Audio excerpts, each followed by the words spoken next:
All right, and welcome everyone to another episode of Burst Mode Games. We're going to be doing another live stream a little late at night before Christmas Eve, so not expecting a huge turnout, but we'll keep it up on the channel if anyone wants to watch it in the future. So today what we have is the Corsair Voidscarred, as you can see, kind of on the lower part of the screen, versus the Ork Kommandos up towards the top of your screen. As far as the mission, we'll go through that. We'll go through the teams. We'll check out what equipment they're bringing. And then we'll go ahead and go through what objectives they're going to have. And we'll go ahead and kick it off. And then we'll knock this game out. I'll be a lot less chatty than last time. A lot less rambly, and we'll get to the point. But with that being said, the last one was 2 compendium teams that I was very comfortable with. These teams, I'm pretty familiar with the Voidscarred, but I've never actually played the Kommandos. Just painted them up. Still need to do basing on both these armies. So bear with me, and hopefully I don't break any rules too badly. But if I do, let me know in the comments. Let me know in an email, and don't forget to like and subscribe. Definitely helps the channel. Definitely looking to make it grow. And over time, get some buddies out here. Right now we're in the middle of a winter storm, but once the weather gets better, get some people over, and it won't just be me. So it'll be a good time. So the mission today is secure Archaeotech. We have 6 objectives that you can see here. There's one hidden underneath here, and then one on each side of the kill zone halves, and then down the center. So pretty much bisecting the map down the middle, and then one on each player's edge. The deployment zones are a square from each of the army's kill zone edges, and the way that this mission is scored is that every operative can do the action of disengage tech, and it's 1 AP, and an operative can perform it if they're within a triangle of one of a non-disengaged objectives. So as we disengage them, I'll go ahead and flip them over. Once they're disengaged, they can actually be carried around. And so whenever an operative disengages one of the objectives, that army will gain 1 victory point. And then at the end of the battle, for every objective that an army controls, they'll get 2 victory points. So definitely interested to see how that's going to work out with these 2 armies that are both very mobile, very sneaky, and kind of sketching around each other trying to pick these up. So going into the armies themselves, for the Corsair Voidscarred, I know it's a little bit tough to see on the top down, but I'll just give you an idea of what we have. In this far corner, we have 2 warriors with shuriken catapults. We have in the middle, that's going to be the Voidscarred gunner with the blaster. It's basically their version of the plasma. And then we have the, I think it's called Fate Dealer, the sniper, right there in the middle. And then over here we have the rest of the specialist. We have the Wayseeker, we have the Duelist, we have the Shade Runner, and we have the Fell Arch, and I think that's about it. Yeah. So overall, they're going to be bringing 9 operatives. The Ork Kommandos, we have them on the top of the screen. And it's just every single specialist. It's just from the Octarius box.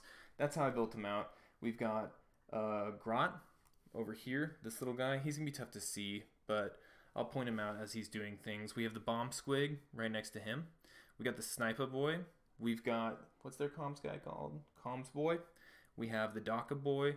We have the Commando Knob right here. Then we have the Breacher. We have the Rocket Boy, Burner Boy, and Slasha. And Slasha Boy. They're all boys. Got it. Makes sense. Fungus is boys.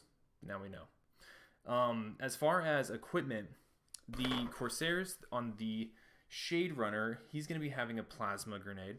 On the Fell Arch, he's going to have a mist field, which is going to allow some opportunities for like invulnerable saves. And then on the Wayseeker, he's going to have the Lodestar Helm, which is going to allow him to never perils if he does a second psychic ability. And then we have on the Fate Dealer a cloak, which, you know, most armies kind of have that for their snipers, which allows him to be concealed at all times. So no worries about being concealed or not being concealed. And then over here for the orcs, we have the Breacher has a stun grenade. And this is something I'm not entirely sure with the rules, because the rules, you can only take one indirect weapon, and if it's on a model, that counts as your take. So I get it that the dynamite is on the bomb swig, so we can't take that. But the stun grenade is actually just an ability. Same with the smoke grenade. They're not actually indirect weapons, so I'm taking them. So we have the stun grenade on the breacher, and then on the slasher boy over here on the far top left corner, he's gonna have the smoke grenade. And then for the sniper boy, rocket boy, Daka boy, the boss knob, whatever he's called, the commando knob, and then the comms boy, they're all going to have climbing ropes, which is going to essentially make it so that they can get up and down some of these vantage points a lot easier. Okay, so that's the equipment. We have the mission. We know what our armies are. When we got set up, the Voidscarred were the defenders. So they set up on this side. The only advantage to this board really being kind of this vantage point, having cover facing the rest of the board. Some can be said that there was an advantage here with the light cover being 2 scrap heaps versus that large one. This is going to be counted as 1 scrap heap for the purposes of if we do an action to just like hop over them, then they'll be able to kind of hop over both of them. And then the Ork Kommandos were the attackers, and they got set up on this side of the board. Each of them set up 2 barricades. The Orcs put one right here between objective 3 and 5, and then up on the far left side of the board over there. The Voidscarred put a barrier right here, just south of objective 3, and then one over here kind of in the middle, just south of objective 6 within their deployment zone. And then as far as initiative, they both decided to go for changing an order within the first turning point. So that's what they're going to be doing, going from conceal to engage or engage to conceal. And that's pretty much it for that. As far as objectives, secondary objectives, I have them written out there on the screen, but the Corsair Voidscarred, they're going to be taking Triangulate, which allows them to put a token on 3 of the sides that aren't their own kill zone if they have an operative within a square of it. They have Plant Signal Beacon, which means that they can put a token down within a pentagon or 6 inches of the opponent's drop zone. And the other one is, it's the Winmore one. I forget what it's called. It's like Flawless Victory, Flawless Raid. And so this one can be activated in Turning Point 3. And in Turning Point 3, if they have more victory points than their opponent, they automatically get a victory point. And then in Turning Point 4, the same thing occurs. So really with them, what they're looking to do to score that objective is to surge early on, get those early victory points so that they can maximize turns 3 and 4. Okay, so the Orcs, what they're bringing is they're bringing Interloper. And so the Interloper for them is going to be the Grot, right? He can basically shoot his grappling hook all the way across the map, move like he's flying, and get wherever he needs to be to basically hop off the board edge, yeet himself off. He'll be taken off after spending 1 AP to just automatically score 2 points. So we'll try to find an opportunity for that to occur. Capture, hostage, and infiltrate. This means that it can be revealed when the Orcs kill an enemy operative within circle of them. Orcs, there's a lot of opportunities for close combat kills, so that's when this would be activated. And the thing is that the operative is more than Pentagon from other enemy operatives. So it's really taking one of these enemies, one of these Voidscarred that is separated from the rest of the group, and taking him hostage. And so anyway, you get 1 VP for whenever that occurs the first time, and then if you do it again later on, you'll get a second one. So that requires a little bit of aggressive play, but that's kind of how the Kommandos look to want to play, so I don't see much issues with that. And then behind enemy lines. So you can reveal it at any turning point. We're just going to have it revealed right off the rip. And if 1 or more friendly operatives are wholly within the opponent's drop zone and more than a square from enemy operatives, you score a VP. And then the same thing happens if you do it again. So if we can get the Grot over there, he can kind of get some incidental points for that objective while he's waiting to interlope off of the edge of the board. Okay, cool. Let's go ahead and I'm messing with my interface here on my computer, but we'll go ahead and just jump into it real quick. Essentially, the commandos are going to end up going first, just due to them being attacker. Both of them doing the same initiative thing.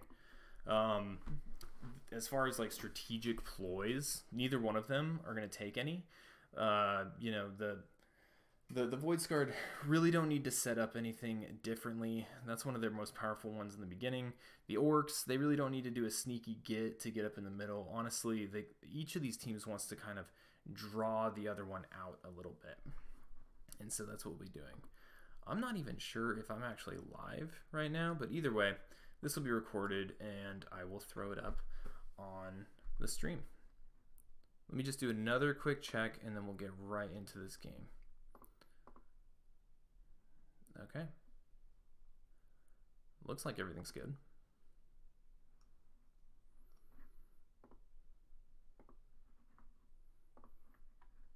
So I guess we'll just keep on carrying on.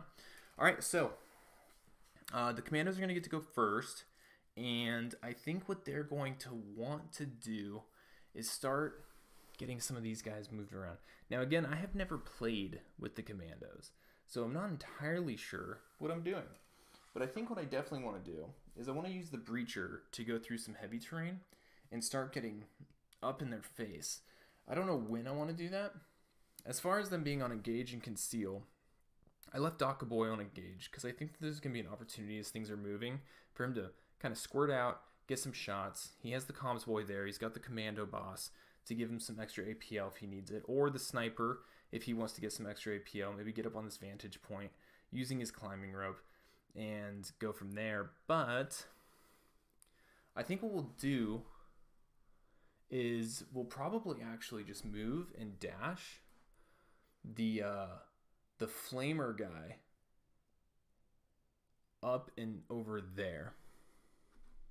So he's going to move using the scrap pile, and then he'll dash, and he'll hang out right there. We'll go ahead and move him. He's got conceal, so unless someone jumps up on a vantage point really quick, he should be good to go. And this maybe, you know, would bait out some of the Voidscarred. He's not right on the objective yet, but I think that might be just a good start to this game. Kind of being cagey, kind of sneaking around all over the place. Next up, we have the Corsair Voidscarred. And I know that they have the comms. I know that they've got the Fell Arch. I'm trying to remember what the Fell Arch's ability really is. I think he makes someone go right after him. Yeah, so he can make someone go right after him if they're within a square. And I think what we might want to do is we might, you know, we probably want to wait for the Shade Runner, get the grenade off when we have an opportunity, especially when they're bunched. I think he really just can't move far enough. They do get free dashes, but they're just not there yet. So if we do the Soul Weaver, I know that we can do a thing where he can add one to the APL. Lightning Strike from the Wayseeker. Okay. So I think what we're going to do is we're just going to start with the Warriors over here. We're going to get them moving around. Because what we don't want to do is expose ourselves too badly yet. If they move, jump over here, deny some activations of some objectives, maybe get up on this vantage point. It might be a little bit far. It's about a dash just to get up on any of these. I think maybe I should have thought this through a little bit. I think what we're going to do is we're going to move the Duelist up. Just so that he can be ready to jump up on this vantage point and kind of ambush any of the Orks that start coming this way. We've got a Bomb Squig, we've got a Breacher. I mean, that's kind of why, you know, he's over there expecting the mass of the Orks to be pushed on this side. For the Orks, I think what we're going to do is we're going to do the same thing with the Slasher Boy. We're going to get him up staying in concealed, you know, these orcs can actually charge while in conceal, which makes them really powerful and kind of tough to shoot at while they're making their way all the way up into their opponent's face. Then over here, we're gonna probably wait for the plasma gunner, or the blaster rather, to like change his order. Just like over here, I'm not really sure who's gonna change their order, but it might be the sniper, or you know, probably the rocket launcher guy if they can get anything off over there. But let's see. If we do a move, keep him concealed, and then dash, we can probably get this guy pretty far this way and keep him behind cover. Yeah, so we're gonna move him all the way over here. And that's gonna give him a little bit of a firing lane over here in the event that any of these guys get rid of their conceal order. And just give someone to worry about and get him positioned to where he can start nabbing some objectives as he's going.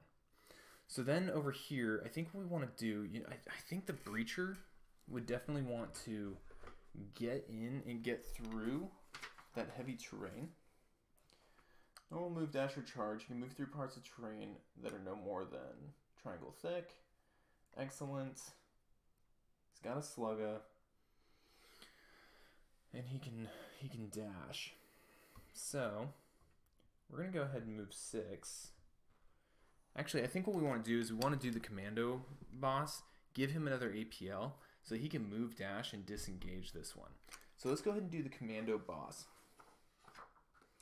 And he's going to, yeah, the commando knob, not commando boss.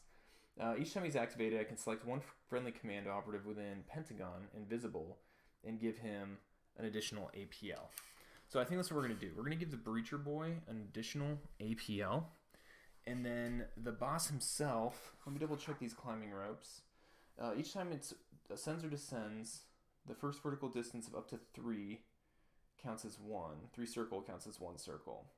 Doesn't need to be within triangle of a physical climbing part. Yep, got that. And every time he drops, it can be any vertical distance from where you occupies. And each time he drops, it counts as half of the vertical distance. Okay, so these guys can just basically shoot up vantage points. So I think the boss over here, he's gonna probably just yeet himself over here within a triangle of this objective. And unfortunately that is a move and a dash, and this dude only has so maybe we do want to chain reaction this. So what we'll do is we will do the comms boy first. This is exactly what I said I wouldn't do, is like overthink everything and chat too much. But we're going to do the comms boy, and he's going to say, you know, blah, blah, blah. He's going to say, listen in, and that's going to select a commando. It's going to be the boss, the knob, the commando knob. And it's going to get 1 extra APL. Okay, so then we're just going to move him probably nowhere. He's kind of boxed in. So we're just going to do the comms boy, get the activation on the commando knob so that when he goes, he can give it to the breacher. Breacher can go off. He can run off and then flip that. Cool. So now knowing that, we're probably going to want to try to do some damage of some sort. We have the Wayseeker, and I'm trying to remember what she does. I know she heals, and she also gives another APL. And if she gives another APL to the Wayseeker, he has the ability to like move up on a vantage point, maybe blast a guy, and then like swap places with another guy. So I think that's what we're gonna do. We're gonna use the Wayseeker. The Soul Weaver. We're gonna give the Wayseeker an additional APL. And then the Wayseeker is going to move up behind this piece of heavy cover and staying concealed. Okay, now over here we have the plan going on for the orcs. So the boss is going to give his APL to the breacher. He's going to then run and dash using 2 of his APL to get right here. He's going to flip this, and he's going to disengage this, getting 1 point for the orcs. Now, what we're doing here is we just gave the extra APL to the Wayseeker. So the Wayseeker can now dash, move up. 1, 2. So he's going to have 3 movement once he gets up on top. Move to here.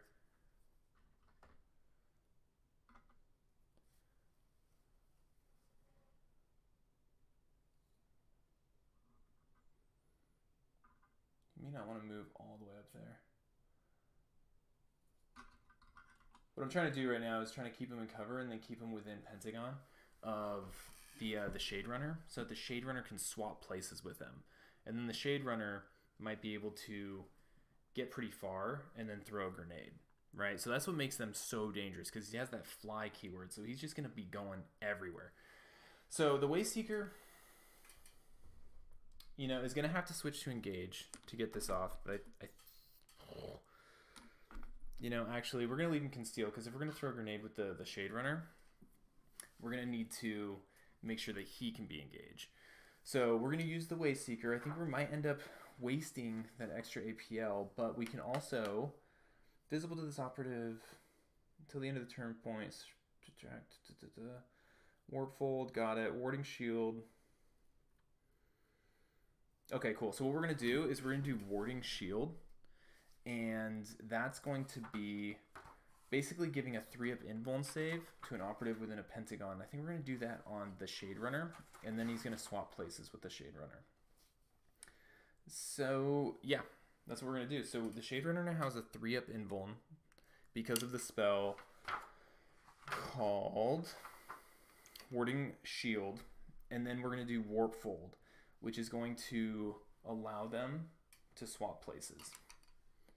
So he's going to come back down here. He's going to come up here. And that's his 3 APL. And this guy isn't activated yet. Okay, so I think that might change the math a little bit. Maybe the Breacher doesn't want to just run in there, right? But we know that it's a threat. We have to do something. So there might be an opportunity here for the Dakadash to happen. That does take 2 AP though. So, might have given ourselves a little bit of a conundrum. The Rocket Boy is not going to be able to hit him because of the cover and the conceal and the elevated position. And so, if the Daka guy dashes and moves, that's going to be his APL. But we're going to have to spread this out. And you know, one of the biggest fears here is we have the Interloper guy, which we can't have die. And then we also have the Bomb Squig, which could be absolutely detrimental if it were to die. Let me double check what its health is. But I know that when it dies, there's a pretty good chance that its dynamite can go off. And so if there was a lucky plasma grenade and then dynamite, this would be a bad day for all of these orcs. So this is actually really a dangerous move from the Voidscarred, because they're going to be getting a lot of damage coming in. So we need to do something about it. And I don't know what that something is. We might be a little screwed here.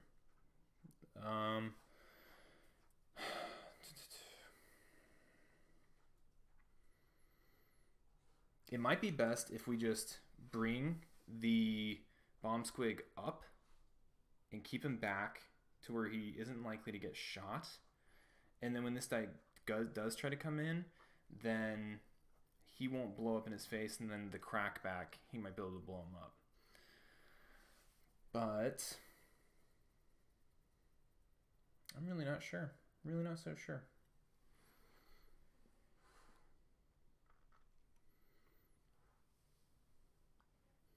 Because if we dash... You know, if we move, though, we can go 3. And then basically up 1 circle. So that's 5. And then 1 more inch in. Yeah, so the Daka Boy is just going to move to here. And then shoot at the Shade Runner. That's probably the best bet we've got. The Shade Runner is going to have that 3-up invuln. This was like a really good combo. I didn't even really think about it until we did it, but honestly, it's not bad. So 5 shots, looking for 4s, making a shooting tack. It's not within Pentagon of the enemy, so we don't have to worry about the re-rolls that are available to him. But yeah, we're looking for 4s. Wow, 3 crits. Okay. And we didn't do any tack ploys, but I know there's some tack ploys where, like, if a crit happens, then a fail becomes a normal hit. That might have been the place to do it, but 3, looking for 3s. Well, actually looking for 6s. Okay, so none of the crits were saved, and that's going to be 12 damage. So that was actually the best move that the Orks could have probably done, because that just completely murked that Shade Runner, who only has 8 wounds. Okay, so Shade Runner down. I no joke, just broke his knife off. That's really upsetting. Flimsy models. Okay, and now it's up to the craft world. There was definitely a way I should have used this Fell Arch. Definitely getting screwed up with these specialty teams here, because I should have used him, activated the Shade Runner afterwards, so I could have at least gotten the value for him going and then the Shade Runner going. Oh well, you live and you learn. But the Voidscarred, because the floor isn't really going to count as like any issues, there's no cover here. This counts as insignificant, the little claw on this. We're going to have the Fate Dealer go ahead and take a shot off at Daka Boy. So the Fate Dealer is going to get 4 shots hitting on 2s.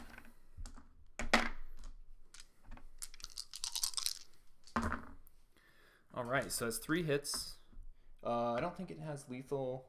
It doesn't have lethal. But if it did get crits, it would have mortal wounds of 3.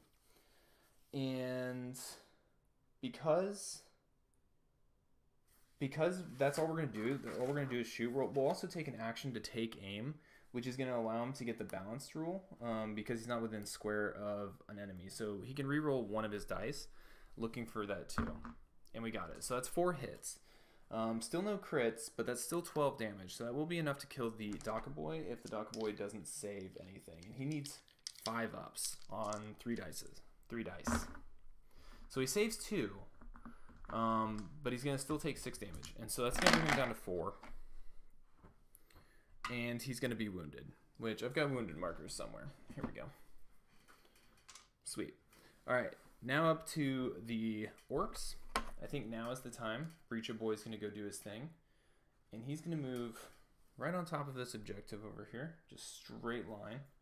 And he's going to flip this to disengage objective 4. And it's kind of cool because he's still behind the heavy cover, so that he's being kind of obscured from the Fate Dealer over there. Not that he can shoot Overwatch or anything, but if they got initiative, then that would definitely be a problem.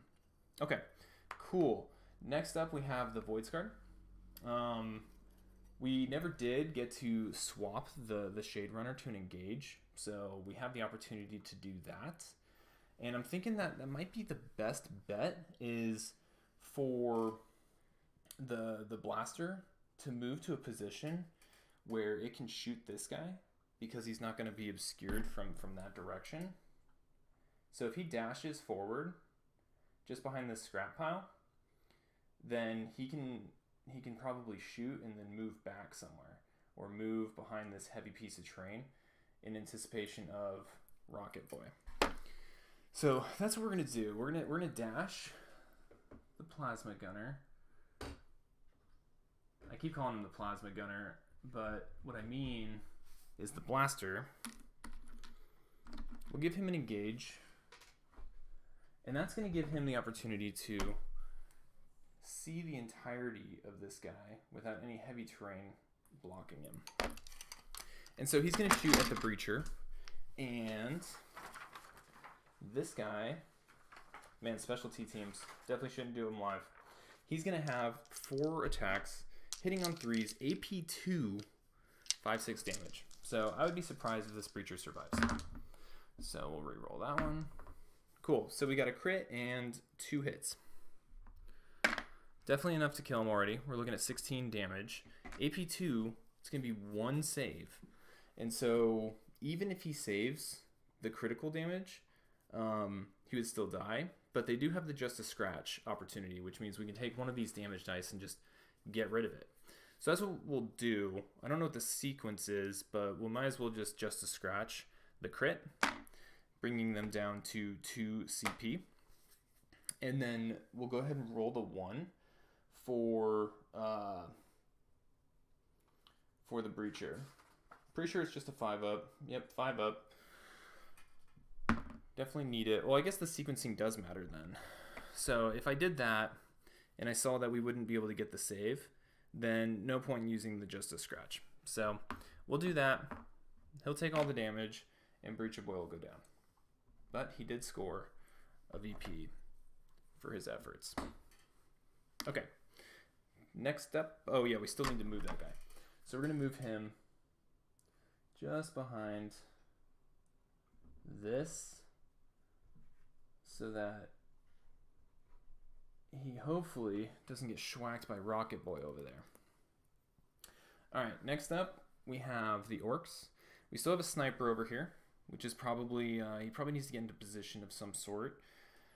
So that's what we'll do. We'll have him jump up. This heavy piece of terrain is obscuring pretty much everything over there, so he's not going to have much for targets. So maybe he might just move and dash and get behind this piece of cover as well, so they can start controlling the middle of the board a little bit. Maybe the vantage point might be better, but with how much obscuring's going on, even if dudes are in engage, there's not going to be a whole lot that they're going to be able to really see. Okay, and he takes extra AP to actually shoot his sniper rifle while concealed, to like give it that silent. Next up over here, we have that warrior still. He's not going to really be able to hit anything. I mean, I guess he could bounce around and maybe get a shot off on this this commando knob, or maybe this guy over here. But then he's just gonna be torched by that flamethrower and that slasher boy. So the Fel Arch needs to get into some action, I think. And I think the best bet here is to just pile up behind everything that's going on over here so that he can start giving his extra action, or I guess his immediate action afterwards, to someone close by. And then he also has that equipment, that mist field, right, which gives everyone within a circle of him a 5-up invuln, which will help if the orc starts sneaking around. So next up we have the Grot, and then we have the Bomb Squig. The Bomb Squig, I'm not even really sure how to use. He's so squishy. Getting him close enough to actually blow up in someone's face is a problem because he can never be concealed. So it's really tough. But the Grot, we can at least do something. The Grot is just going to straight up zip on over to here. I think that's how he works. He's concealed. He's behind cover. I think that's how we want to play it. Because this is the side that's going to be tougher. You know, I don't think he needs to be on top, though. So we're just going to go ahead. Whoops. No, terrain. We're going to zip him over here to where he's going to be concealed from pretty much every angle. And not really in threat range of anybody. So that leaves the final warrior for the Voidscarred. So we're going to go ahead and probably move. We can't shoot with him.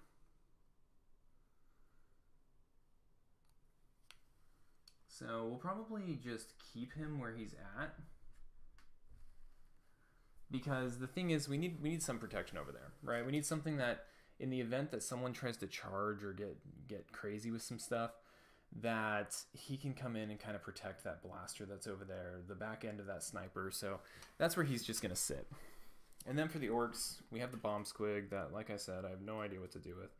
So I'll just throw him over here so that he has the ability to get around this and hit anyone that tries to come for this objective later on, or over here on this objective. And then the orcs can really just take that side, because the Voidscarred are pretty stacked up here behind this, and the orcs definitely don't want to get that close. Now, as far as Overwatch, the Voidscarred technically have Overwatch, but the only one that can shoot would be the gunner, and he can't see anything. So, like, even though this Daka boy's up here, he's obscured by this heavy piece of terrain, and so that's really just not going to work. So he's not going to have any valid targets. And so what we're going to do now is we're going to, we have this rocket boy. There's not a whole lot he's been able to do, but we might as well get him closer to the center here so that he can change order next turn and blast stuff. Cool. All right. That's that. Oh, you know what we do need to do? This warrior that didn't do anything, I totally forgot about this. He needs to triangulate. I totally forgot. I wasn't even playing the objectives. So he's going to go over there and he's going to triangulate that board edge. And then, so like he'll just move and come back. And then over here, the Fell Arch will do the same. Just kind of like a move and dash. And he'll do, I'll just put this little box right here. He'll triangulate this side of the board. And so that will at least score 1 VP for triangulate. Okay, so scoring it up, the orcs, they got 2 for the primary objective. They didn't get any for interloper. That hasn't happened. And behind enemy lines, they don't have anyone wholly within the opponent's deployment zone. So they're not going to score anything there. So they're going to get 2 for primary. And then for the Voidscarred, they got 0 for primary. And then they got 1 for triangulate. And this is really bad because, like we said earlier, they need to have more points than the orcs going into turn 3 and turn 4 for that secondary objective, that flawless raid, to really work for them. So what we'll do now is we'll go ahead, I'll pull out my cheat sheet, and we'll ready all the operatives, and then we'll go into turning point 2 after I tally up the scores and throw it all in there. I think that Daka boy killing that Shade Runner was really huge. And then the fact that the Fate dealer wasn't able to kill that Daka boy in response, I think that's really the big swing early on that's going to hurt the Voidscarred. And then also apologize for the triangulate issues. That was not intended to be as sloppy as it was. Okay. Sweet. I think I got everybody. Yep. So I'll go ahead and score it up. If my mouse will work. And then I'm also thinking, for these videos, I'll throw up like an edited version too, because no one wants to see me sitting here just like screwing around with all these scoreboards and stuff. I don't have a good way yet of really dealing with it. All right, so orcs are at 2 points, and then Corsairs, no primary, 1 triangulate. And then also, as far as operatives are concerned, 1-for-1 trade. Not bad. Not bad. Okay. So that should be good. Swoop. Transition it over. Going through the thing, we got to roll for initiative. So orcs rolling. Got a 6. Voidscarred. Got a 3. So the orcs will be taking the initiative again. And then they'll each gain 1 CP. So the orcs are going to go up to 4. Because we didn't use the Justice Scratch. Because we realized that the sequencing did matter. For some reason I thought we were just going to survive that blaster. But that wasn't the case. And then the Voidscarred are going to go up to 4. And then we're going to look at strategic ploys. And I think this might be the turn where we need to start looking at them a little bit and seeing if there's something we want to do. So, for the Voidscarred, they got Plunderers. We can select up to 3 operatives to do a dash, but they got to go closer to an objective. I don't really think that's something we necessarily want to do right now. Everyone's kind of trying to hide behind as much cover as possible, and there's a lot of terrain, and they need to use it pretty wisely. Rapid Strike, that assists with attacks in combat, and only helps if they're not ready. Eldari Agility gives an extra triangle to move. Yeah, I don't think the Voidscarred are going to use any strategic ploys right now. One of my favorite ones to use with them is the dash, but I see that coming up later when we're trying to nab objectives towards the end of the game, or trying to get that final triangulate off. Really stepping up their mobility, doing both that one and the Eldari Agility, so they just get additional triangle to all their move. That can really help speed them across the board. And then for the orcs, they have shh, which means that operatives that aren't in line of sight and have the conceal order, and they're more than Pentagon, can immediately perform a free dash. I don't know if they need it. So I mean, the ones I would dash would be over there, right? Like the flamethrower, the Slash-a-Boy, the bomb squig. I could see being useful later on, but right now, I don't know if we need to do that. Now, if I did do it, we know that the orcs are going to go first. So really, I should have been looking at their strategic ploys first anyway. But we could probably get Slash-a-Boy in charge range of the Blasta. And, I think that might be worth it. Yeah, so we're going to go ahead and do shh from the Ork Kommandos. And we're going to get a free dash for Slash-a-Boy as I completely annihilate this barricade. I'm telling you, man, I need to get like sticky tack for all these barricades. Where does this guy end up going? Boom. About halfway across that objective. Definitely within charge range. He can charge with a conceal order. So, definitely good to go. And then, I'm wondering if Daka, that's the one where I was talking about if you get a critical hit, you can select one of your failed hits to be a successful normal hit. That one might be helpful. I do expect to do some Daka.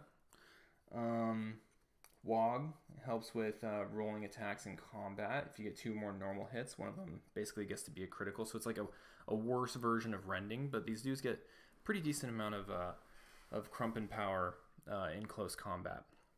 So that one might be useful. But I think we're going to hold off. Might be a little bit more aggressive with the CP. I know Justice Scratch is most definitely going to probably come in to play as we continue on. And so, yeah, we'll go from there. That's what we'll do. That's it. All right, going back to the cheat sheet. Target reveal. We're already all revealed. Still waiting for Flawless Raid, which will show up next turning point. And then we're good to go. So now we will start crumping. So the first thing we need to do is we need to charge with Slash-a-Boy.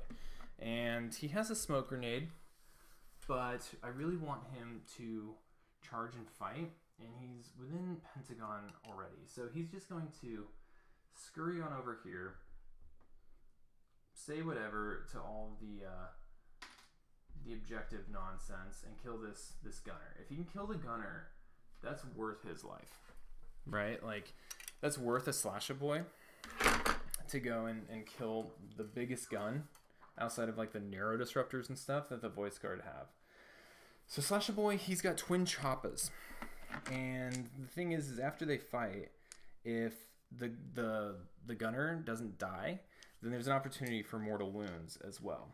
But we'll get there when we get there. This also has Relentless, and Relentless, if I remember right, is a lot of rerolling. So you can reroll any or all attack dice. So 4 dice, hitting on 3s, 4/5 profile. And good thing we can reroll, because we got 2 1s and a 2. So we're going to reroll those into a bunch. All right. I don't see this guy surviving. So we'll see what happens. Let's see what he has. I think he just has fists. Yeah, he does. So it's going to be 3 attacks hitting on 3s. He got a crit and a hit. And then the Slash-a-Boy is going to get to go first. So the Slash-a-Boy is going to push a crit through, which is going to do 5 damage. And then the Voidscarred, even if he parries, really, he's going to still die. So he's going to push a crit through for 3, and then he'll die. So Voidscarred Gunner goes down.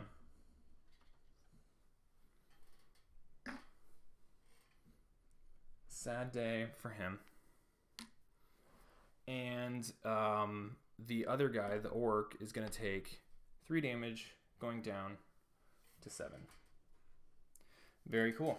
Now, I don't think they have any strategic ploys, or I'm sorry, tactical ploys that really help with this. No, there's Crump 'em, which gives him a free fight action at the end of the firefight phase. So I guess one thing I could have done with him would have been no, because then the other guy would have fallen back. So no, I'm happy with that. Forgot to activate this guy. Okay, cool. So now we have the Voidscarred. We got this Slasha boy that is all up in their business. Not a good day for them. Really not a whole lot long range, with the exception of the Wayseeker over here. So the Wayseeker is probably going to have to do a free dash, do his lightning bolt, hopefully kill him, and then probably shoot off a 3-up invuln on somebody so that they're good to go. But we also don't want to forget the Fel Arch and his ability to make someone activate right after him.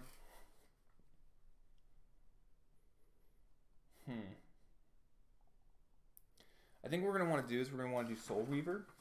Give the wizard an additional action point so that he can dash, move, shoot, do another psychic power, all that good stuff.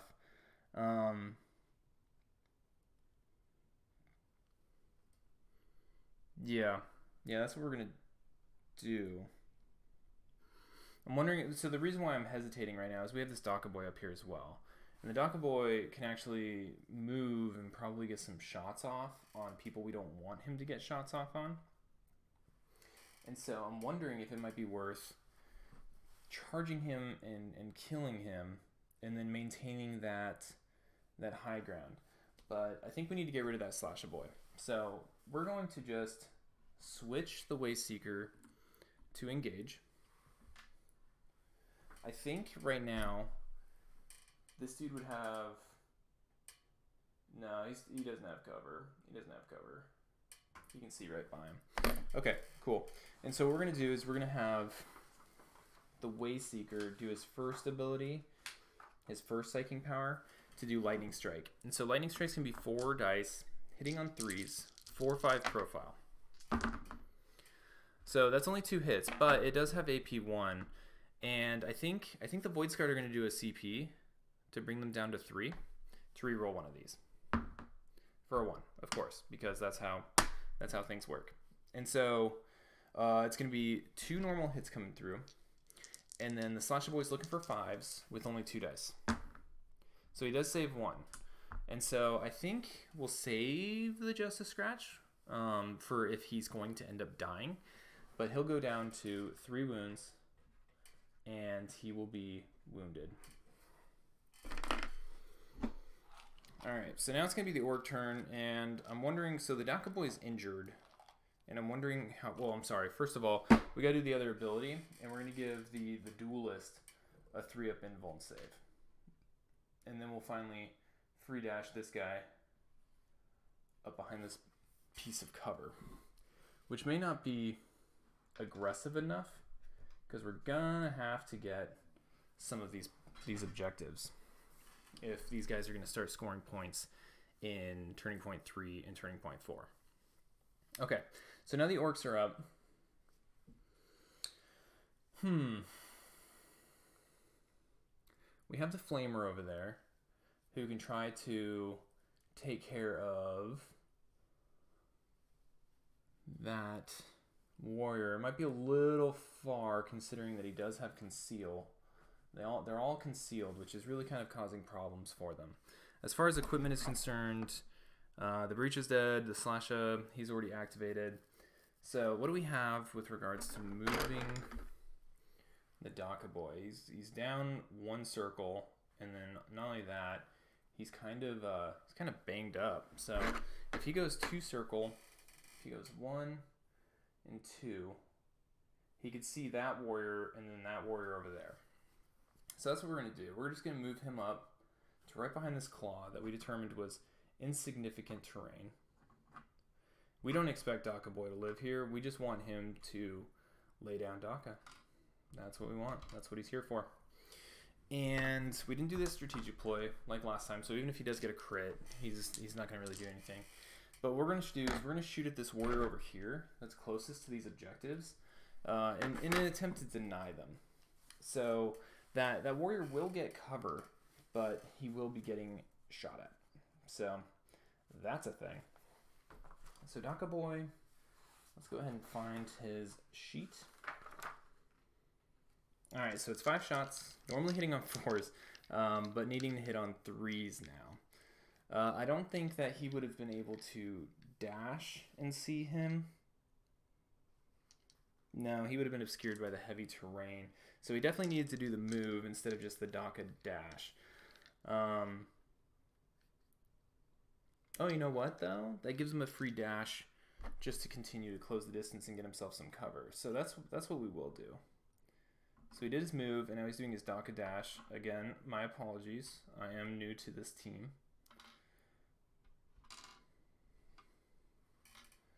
And now, that guy doesn't get cover, but he still needs 5s to hit. So he got 1 crit. So with one of the saves being a normal save for the Voidscarred Warrior, he's going to roll 2 more, looking for 4s. So he got it, he saved it, no harm, no foul. Really long activation for nothing to happen except for Daka Boy to move her a little bit. So now next up, we have probably... I'm wondering if the Fate Dealer should just pick off this Slasher Boy, or if this Warrior should. Let's go ahead and have the Warrior try. So the Warrior's going to dash. He's going to utilize 1 CP. It's the, I think it's called like Sticky Fingers or something like that. Light Fingers. And that's going to allow him to do a mission action for 1 AP less, which is going to allow him to disengage this objective. Earn the Voidscarred 1 point. Brings their CP down to 2, though, by the way. And then, because he dashed over here, he's going to actually dash a little bit more this way, so there's no cover.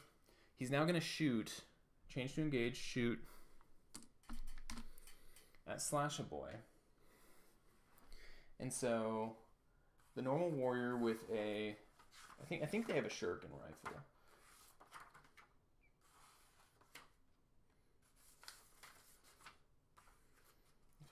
Find their sheet. Nathy, Hunter, Warrior. Here we go. So the Shuriken rifle, it's got rending, 4 dice, 3 up, same as like the Guardians from our last video. And so 4 dice, looking for 3s. So we got a crit and a hit. Because it's rending, that crit turns the other one into a crit.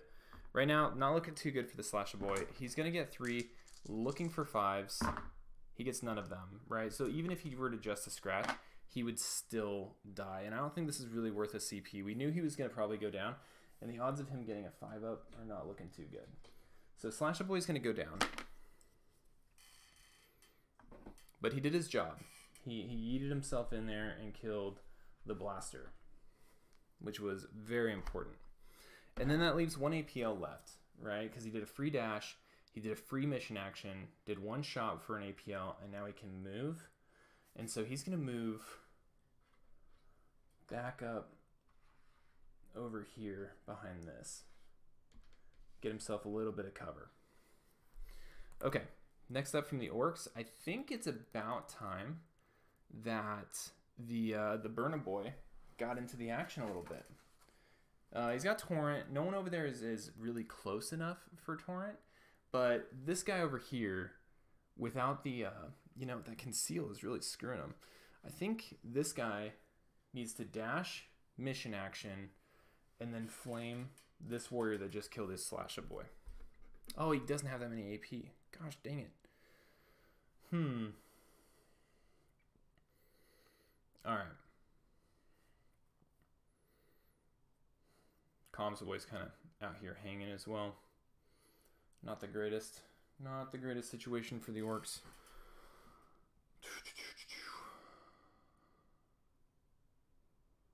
I think what we might want to do with the Burna Boy is yeet him forward towards that warrior way over here, and not necessarily like roast him, but be behind that cover in a conceal and then just eat the damage, and then next turn, ideally, hit that fate dealer.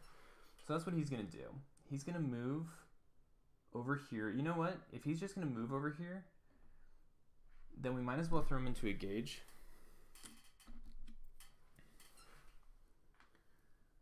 And flame the warrior right there that did the damage to the slasher boy that killed him. So it's gonna be 5 dice hitting on 2s. The torrent's not gonna matter. 2 1s. So that's only gonna be 6 damage total. Not counting any saves. But I think that's okay. So next up we have the Eldar, the Voidscarred saves. He's looking for 4-ups. Save 2 of them. So he's only gonna take 2 damage, but that does bring him to 6, right? Like these guys only have 8 health. And the Burner Boy is gonna have to be dealt with in some way. And let's figure out how they're gonna do that. But we do have the Fell Arch, we have the Soul, whatever it is, Soul Seeker, and then we have the Duelist back here. And I'm thinking the Duelist needs to close the distance and get some kills. And I think the best way for him to do that is to get up top. But he may need to go after the Fell Arch. So let's go ahead and have the Fell Arch go. So let's see what his profile looks like. So if he does Coordinated Strike, an operative that's within a square of him will get to go after him. And then he also has the Take Aim trait. So what we're going to do is we're going to go with him, and we're going to charge Daka Boy, which maybe was a misplay for the Orcs, getting him as close as he was.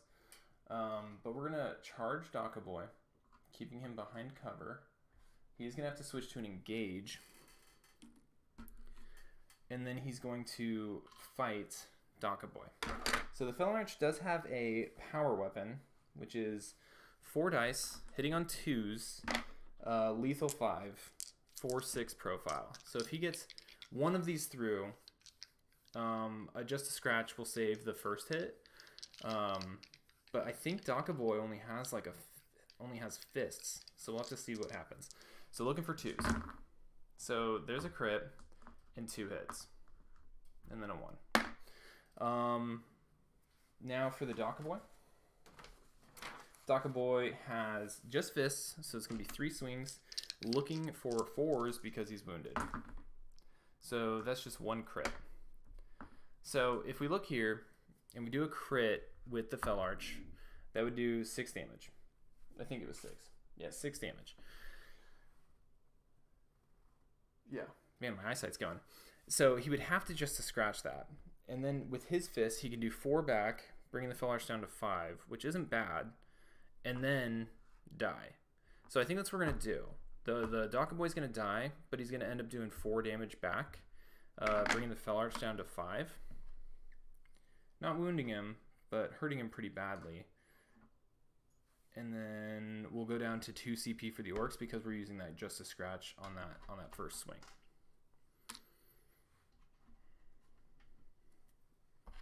Okay, Daka Boy down.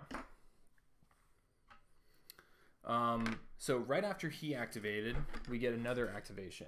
And what we're going to do is we're going to do the Duelist. I think sequence-wise you have to say, because the reason why I'm curious is the Soul Weaver could probably heal, but it's only D3 wounds. And I was thinking maybe he could heal the Fell Arch, but I don't know if it's going to be worth it.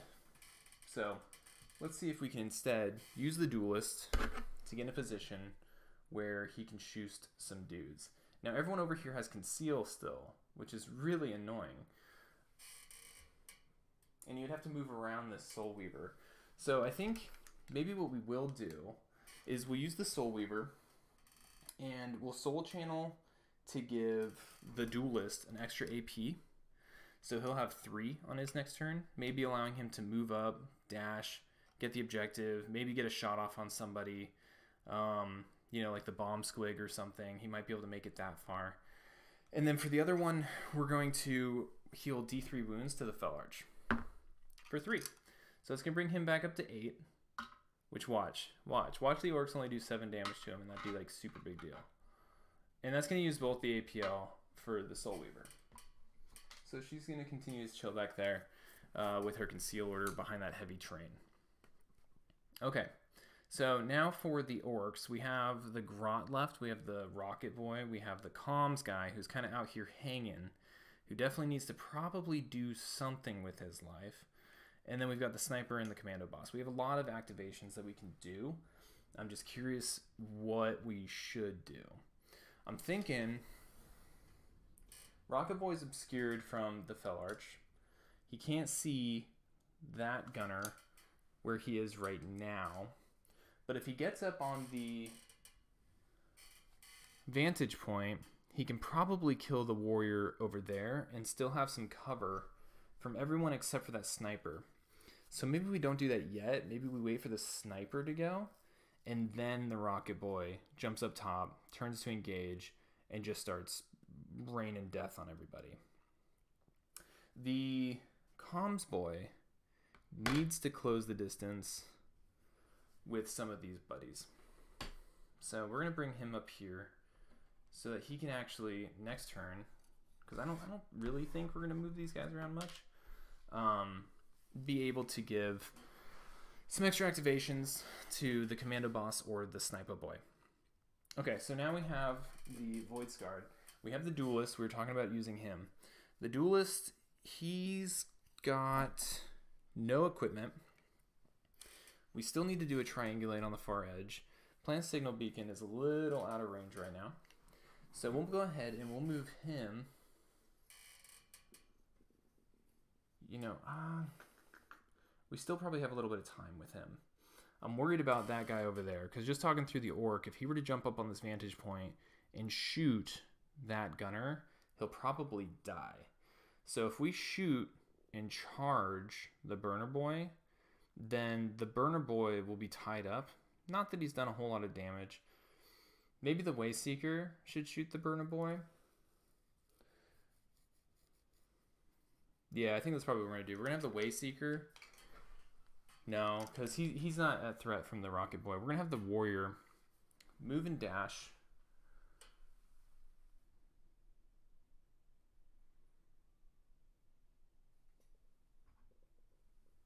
To behind this piece of cover right here.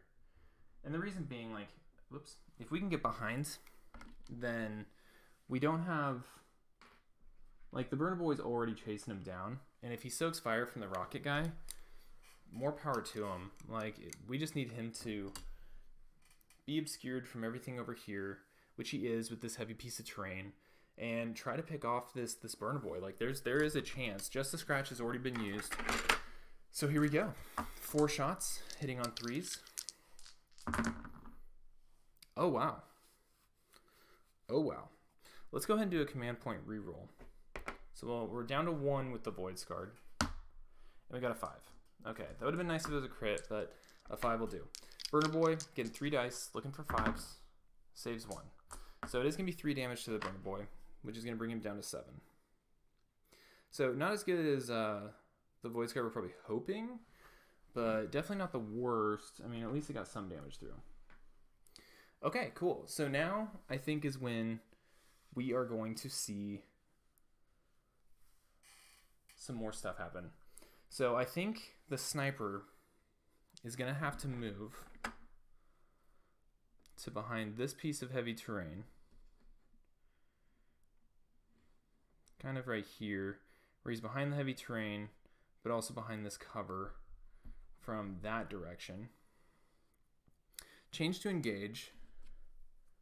And the Sniper for the Orcs, from what I understand, is not like a normal sniper. Like, it's not heavy, right? Because orcs are just stupid strong. And it's not silent unless he holds still and, like, spends extra points. But if I look at it, he's got Scoped Big Shooter. His abilities require 2 APL, so we're not going to worry about that.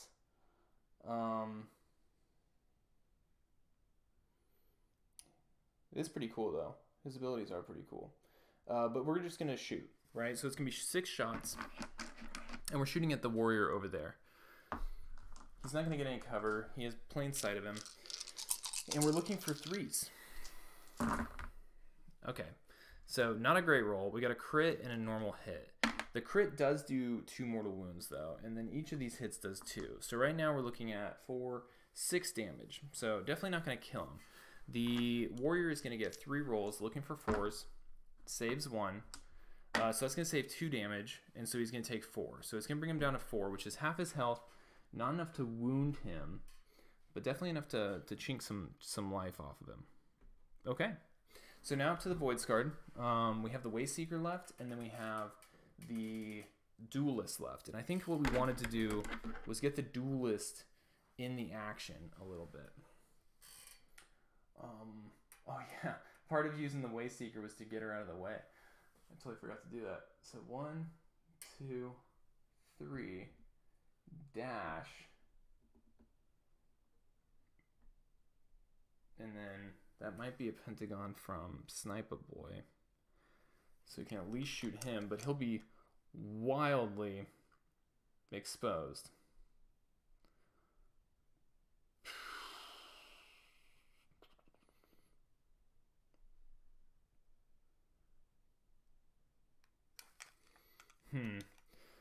All these dudes on conceal is really being a pain in the butt. And this heavy piece of terrain, I didn't realize it when I set up the board, but it is having huge impacts on the visibility throughout the whole thing. So what we are going to do, though, is we are going to do that move and dash. He's got the 3-up invuln, right, from the Wayseeker. So not terribly concerned about that. We're going to go ahead and get him over here. Wherever that move and dash got. I know it was in 6 of this guy from the pre-measure. Okay. We're going to swap him to engage. He also has an extra APL. So, I mean, he did his move. He can probably do a shoot, and then he can probably disengage this freaking objective, which will at least score some points before he gets completely destroyed by a commando boss. So if we look for the Duelist, here we go. We got the fusion pistol. The fusion pistol is only a square range. That changes everything. That changes everything. I thought it was going to be a pentagon, but only the shuriken pistol is, and that's definitely not enough. Definitely not enough. I think what we're going to do then is we're just going to bring him back to here, and we're going to leave him on conceal.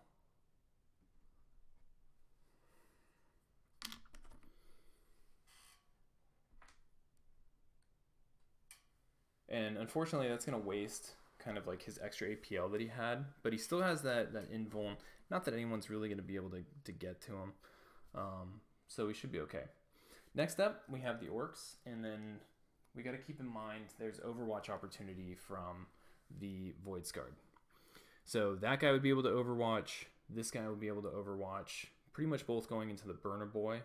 That's really their only likely target, or the Sniper Boy from the Warrior over there. But I think what we need to do is we need to get Rocket Boy up top, change him to engage,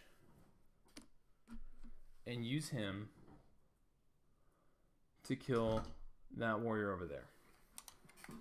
So, Rocket Boy, his time to shine. If I can find his sheet. This is the worst live stream ever. Alright, so 5 shots. Looking for 4s. 4-5 profile, AP1. Looking for 4s. We got a hit and a crit. It's AP1, so that...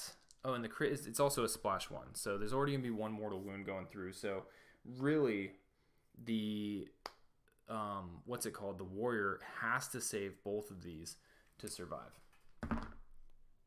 Holy crap, and he does. He does save both of them with a crit and a hit. So he saves both of those, but he does take 1 mortal damage from the splash. So it's going to bring him down to 3, and it's also going to wound him. So at least his progress has been slowing down.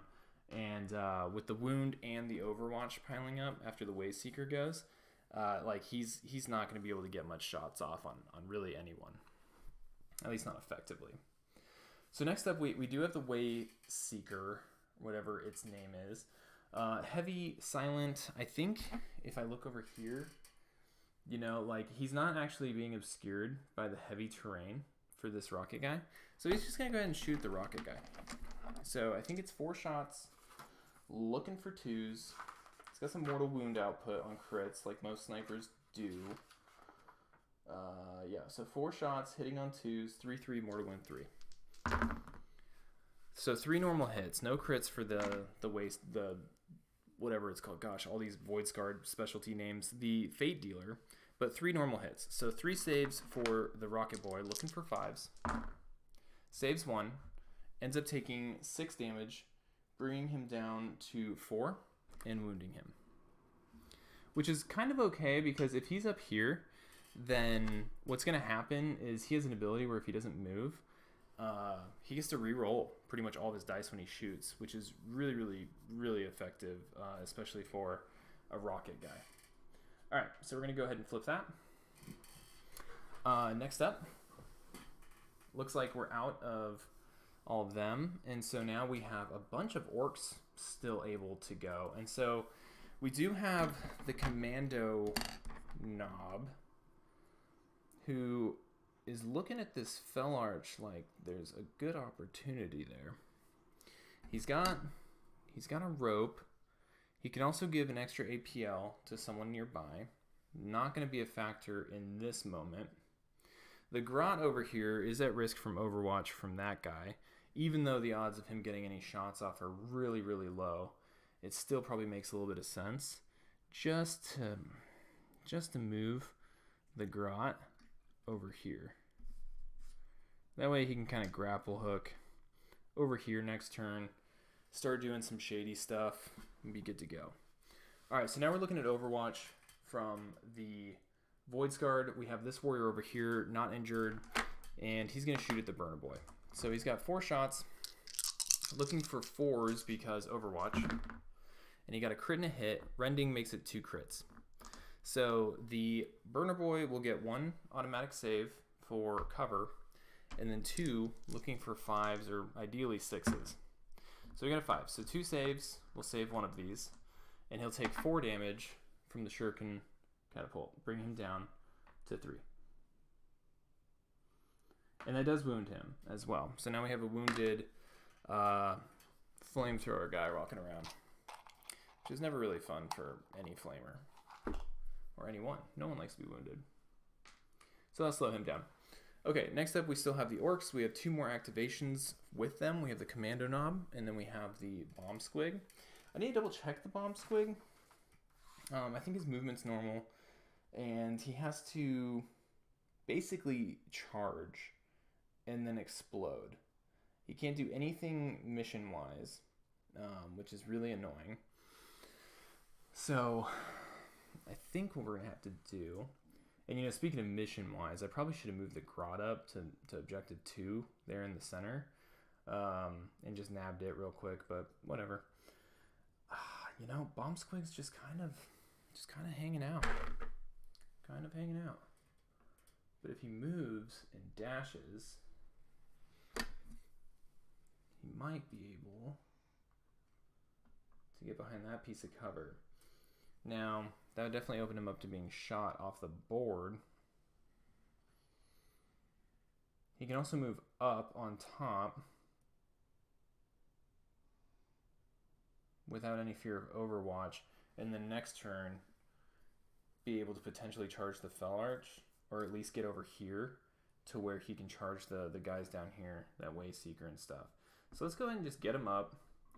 That's 3.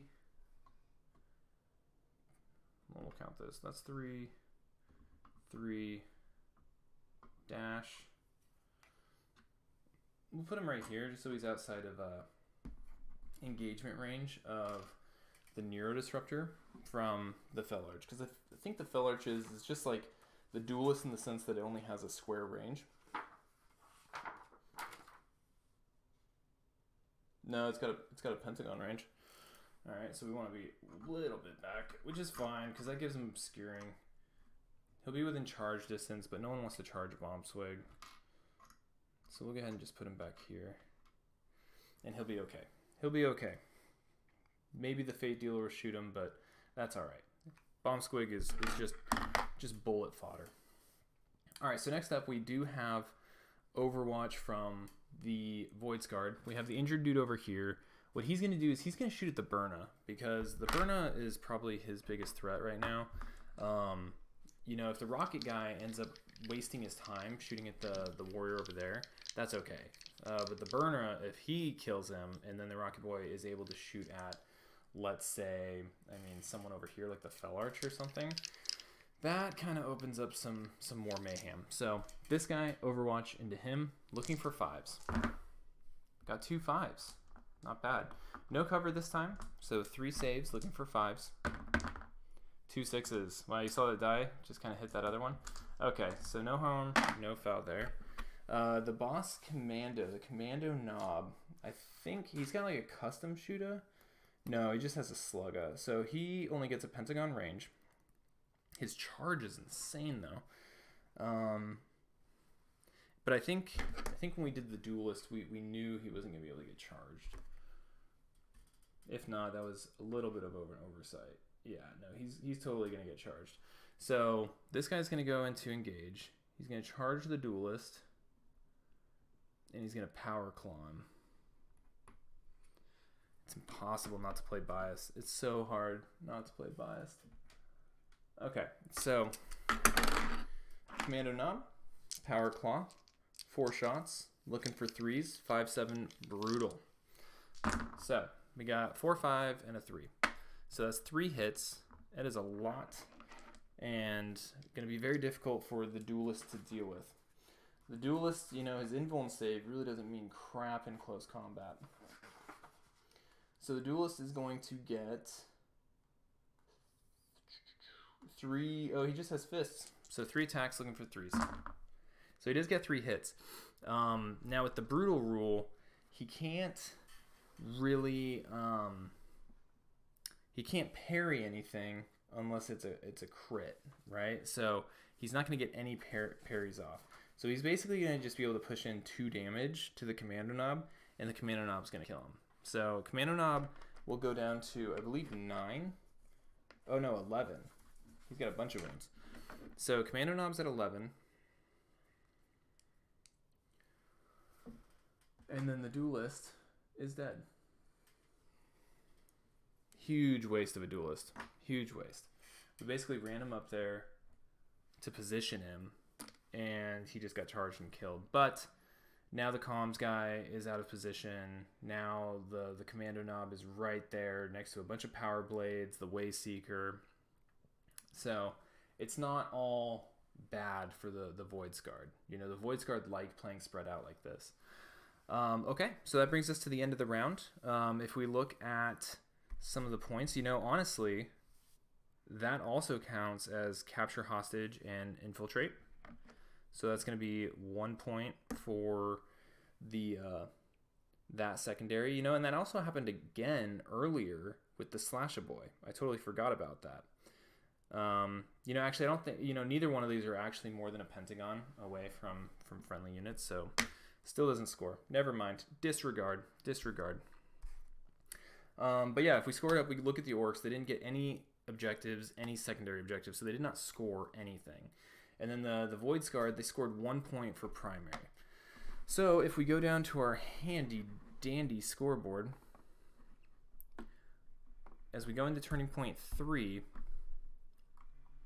the Commandos are still sitting at 2 points. The Corsair, this is a low scoring game. I must be playing these guys absolutely awful.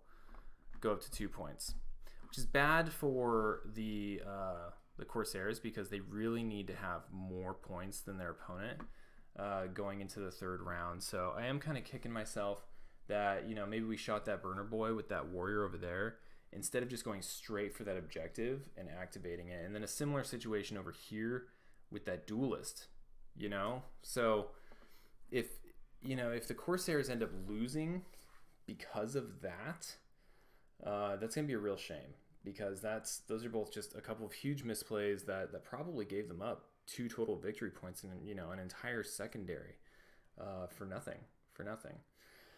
So anyway, let's go ahead and activate all the objective or the operatives.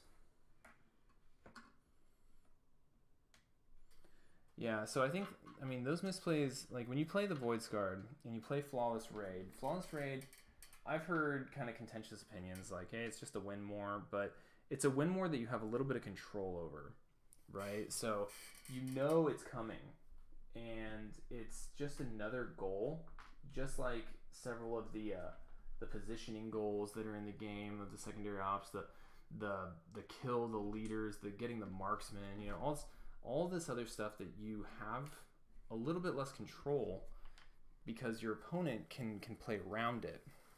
Now the opponent is always going to be trying to play around Flawless Raid because they're always going to want more points, but a lot of teams, you know, I think of like Pathfinders or Tau, you know, they don't score until later in the game. And the Kommandos are kind of similar in that aspect. You know, if they're taking infiltration, which from how I'm reading their rules is probably the way to play them, they're always going to be scoring kind of later on primary objectives, depending. So I don't know. Right now, neither team is just being very killy, and it's really kind of stalling out the points of the game overall. So now we did that. Now we have to go through rolling for initiative. Let's go and roll for the Orks. They got 2. The Voidscarred got a 6. So the Voidscarred will be going first. Each of them are going to get a CP. The Voidscarred are going to go up to 2, and the Orks are going to go up to 3. And then we need to look at strategic ploys again. And so if we're looking at the Voidscarred first, because they're going to go first,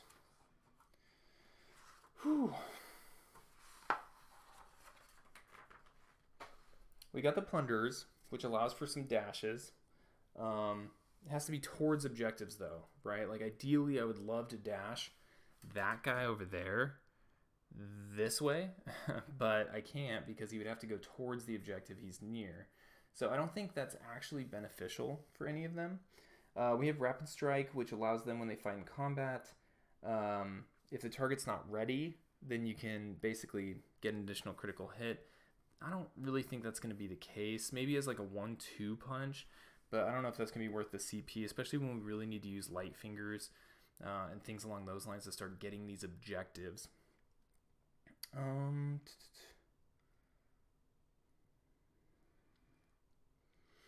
Eldar Agility, maybe. That would definitely help with like Plant Signal Beacon. That would definitely help with Triangulate. A lot of it's going to come down as to whether or not this warrior can live.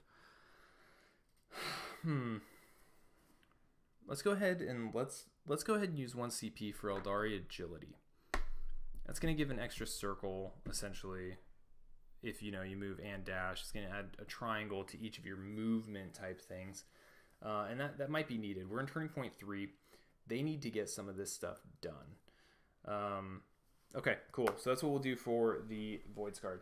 And then for the Kommandos, it's definitely time to do something. Probably time for Daka. I think Daka needs to be used. And that's going to basically allow it so that if you get... so until the end of the turning point, each time a friendly commando operative makes a shooting attack, in the roll attack dice step of that shooting attack, if you retain any critical hits, you can turn a failed one into a successful normal hit, which is really, really powerful, especially with, as we've been seeing with like Shoot a Boy, and some of these other, like the Burn a Boy and the Rocket Guy. Like, they got pretty high volume of shots, just not really good ballistic skill. And so that's going to help kind of push that damage over the edge and one-shot some of these warriors. Okay, cool. So that's what we'll do there. And I think that's all we're going to do there. I don't think we need to dash or anything crazy. So we'll be good. Okay, cool. All right, so now we'll go into... Let me look at my cheat sheet, make sure I'm not forgetting anything. Target reveal, don't even worry about it. And now we're going right into the Voidscarred turn. So we have a Burner Boy, a Rocket Boy. We have a Sniper Boy that can all shoot at our warrior over there that needs to do stuff.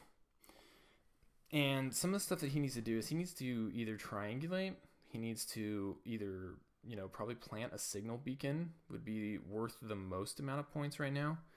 Especially if he were to free dash, light finger, move. Plant signal beacons 2 AP though. So, shoot, man. He's not going to be able to plant that signal beacon. We're going to have to probably do it over here with some of the stuff that exists over here. I mean, he's pretty close to planting it right now. He's, I mean, that's the deployment zone. That's where he needs to get in. So if we do dash, we do their free dash, and that gives him an extra triangle as well. So it'd be a 4-inch dash. Change him to conceal. The only person that could shoot at him is the Rocket Boy. Rocket Boy's hurt, I believe. Yeah. And so there might be a chance of him surviving. And then in order for them to get over there and grab up that signal beacon, like, it's a risk, but I don't know if there's many other options in the next 2 turning points to get that signal beacon over there.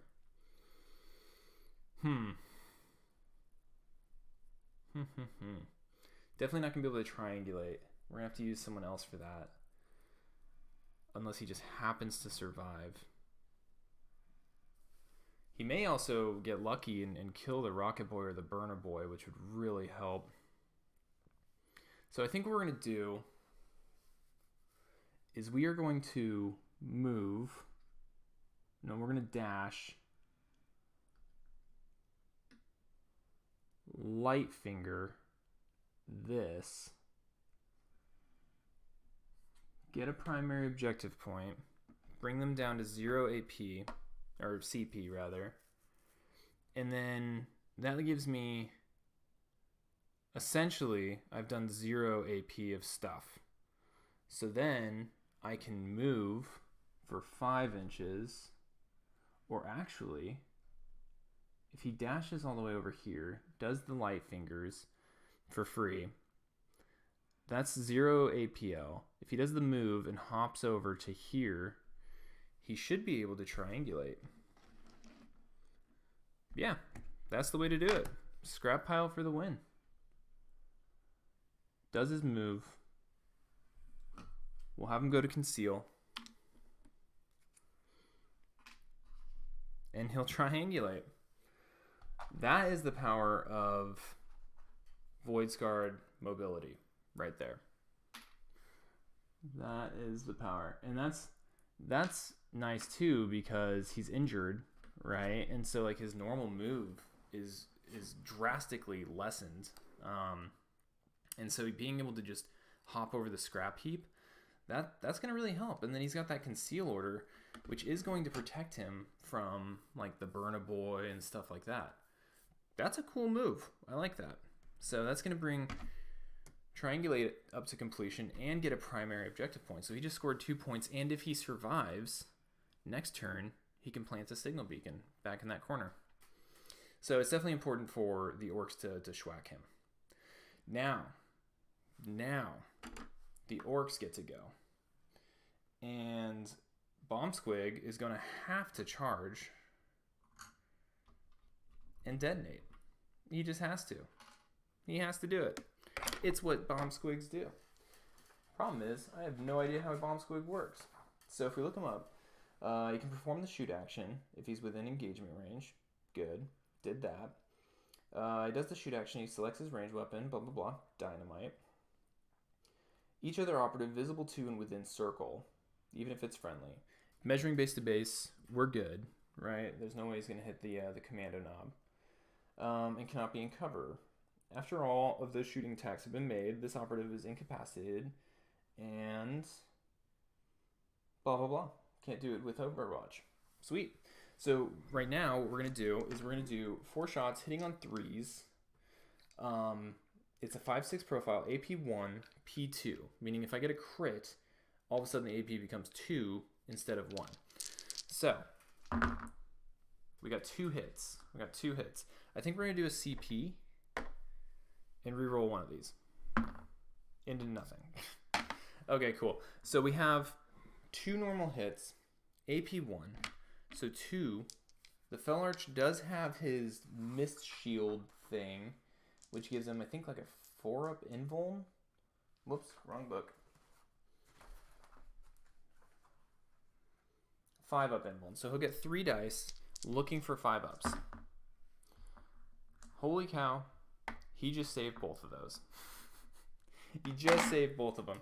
So the Bomb Squig charged in, exploded right in the Fell Arch face, and the Fell Arch was like, okay, yeah, and? You thought, man. Alright, so now it's the Voidscarred's turn. So right now what we need to do is figure out how we're going to best take care of this commando knob. So I think what we're going to have to do is, we got visibility from the face.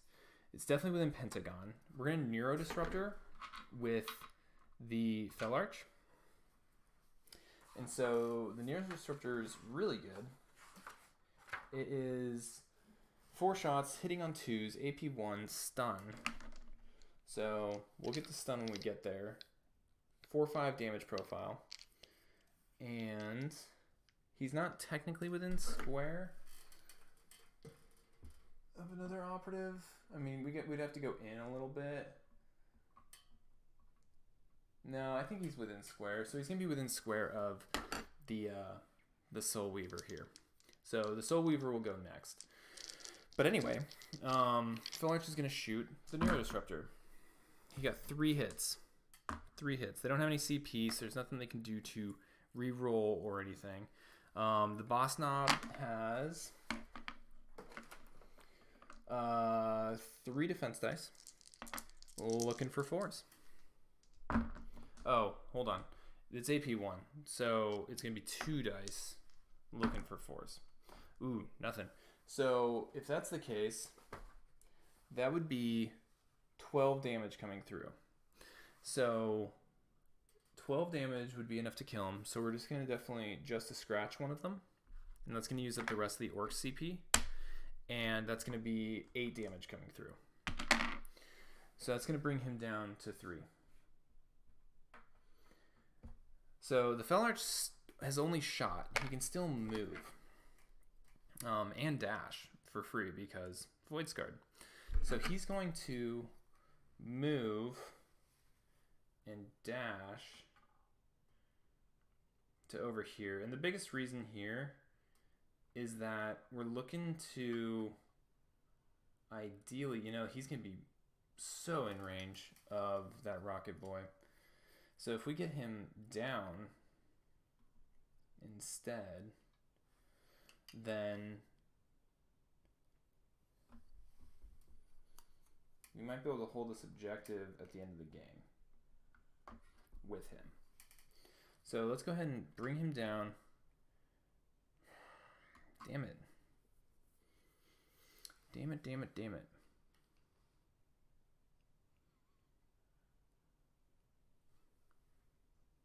Let's just charge. Let's go ahead and charge the commando knob. Let's be smart about this though. So the commando knob has to fight him or waste his time falling back, which I believe fallback is 2 AP, so not a good time for them. Now, there is an opportunity for the Orcs to... Oh, they're at a CP, though. Otherwise, I was going to say, there is an opportunity for the Orcs at the end of a turning point to just, do a free fight action, and that would be bad. This also... Okay, cool. Cool. We'll go with it. Next up, we have the Soul Weaver, right? The Soul Weaver is going to probably just... I'm wondering if she should charge the commando knob and then just kill it, but then everyone will be exposed to fire again. So if I use her and give the Wayseeker an additional APL, and then I move and dash her to be more of my future objective grabbing person, I can get her underneath here. Or or at least right behind this. And this is okay. I don't really need this for the Wasteseeker. The Wasteseeker can go the other way and do some work. Then we should be good to push down into this objective and hold it at the end of the game. Cool. Next up we have the Orks. So the Burner Boy is over there. Rocket Boy has some options. Shooter Boy probably needs to do something. The Shooter Boy can't see the concealed guy. I wonder what the comms guy's range is. I'm pretty sure it's just a pentagon. But if he were to give the Sniper Boy an extra APL, and then, you know, actually, I think what we're just gonna do is we're gonna try to keep some. We can do that later.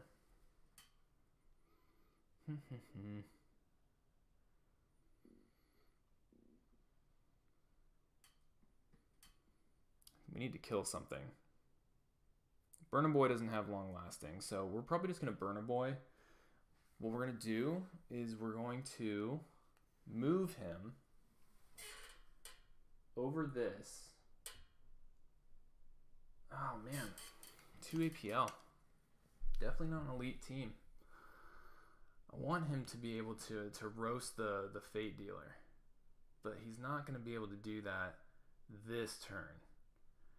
So what I think I'll do is I'll move him so that he's behind this thing,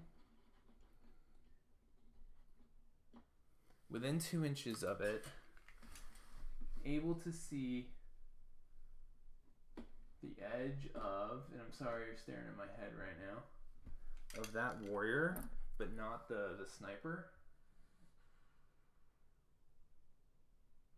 Yeah. And he's gonna flame.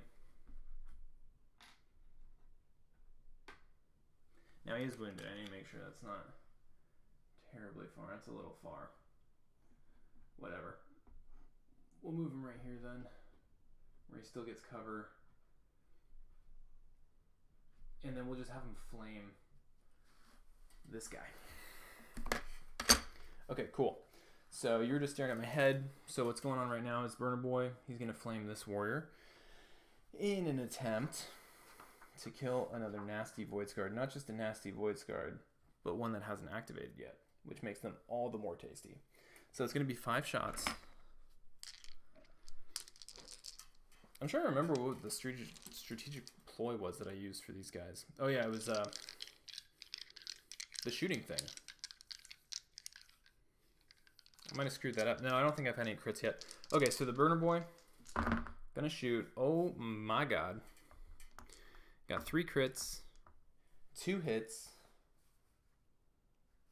So that's gonna be a lot of damage coming in. Let me double check that strategic ploy we used. I think it means that another, oh, it means a failed hit becomes a normal hit if you retain any critical hits. Okay, got it. So this is gonna be 10 damage coming through. The Voidscarred guy is going to get an automatic save for the cover, and then 2 looking for 4s. Saves 3 of them. So he's only going to take 4 damage. It's going to knock him down to 2. Getting really lucky here. But that is going to wound him. So we'll put a little wound token on him.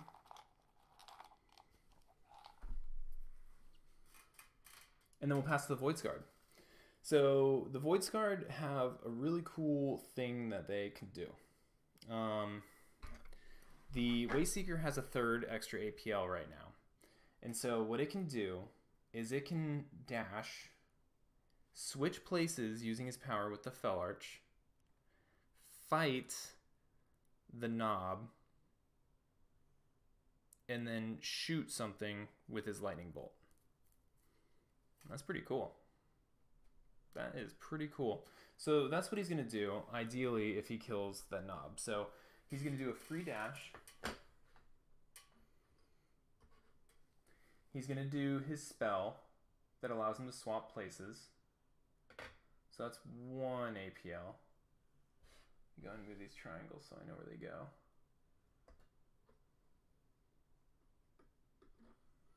This is the freaking Wayseeker guy is so good. There's so many combos you can do with him.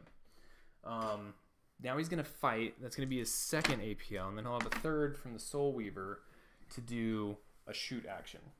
So now the Wayseeker, he's got a Witch Staff. Oh, I thought he had a blade. I guess he just has a Witch Staff. Still not bad. A hit still does 3 damage, which is all we need to push through. They don't have any CP. So 4 shots, or 4 swings, looking for 3s, 3/5 profile.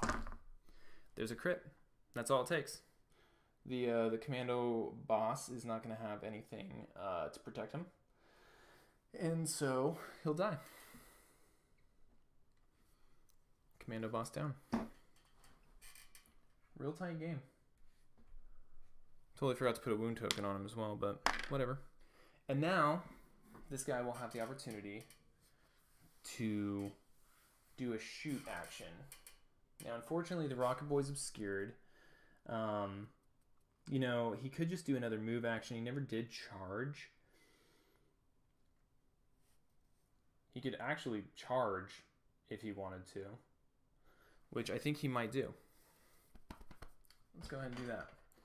So 1, 2, 3, 4. That's pretty close. What if we just go straight over? 4 plus 2, so 6 from him. Oh yeah. Oh yeah. He's gonna charge Sniper Boy. He's gonna tie him up. No fight, just charge. So basically, he did a free dash, did a psychic power, fought, and then charged. So that's his 3 APL. All right, so now it's up to the orcs to do orc things. I think what needs to happen now is, Sniper Boy probably needs to fall back. That'll open up for Comms Boy to shoot the Wayseeker. But falling back is just so bad. But the Wayseeker is not really that bad at close combat either. So, I think what we're going to want to do is... Gosh. I'm not sure. I really don't know. I think we'll change to conceal. And we'll move the sniper to on top of this objective. And that'll be his fallback. We are in turning point 3, so there's a chance here that he may just hang on to that for the remainder of the battle. So next up, we have the Voidscarred.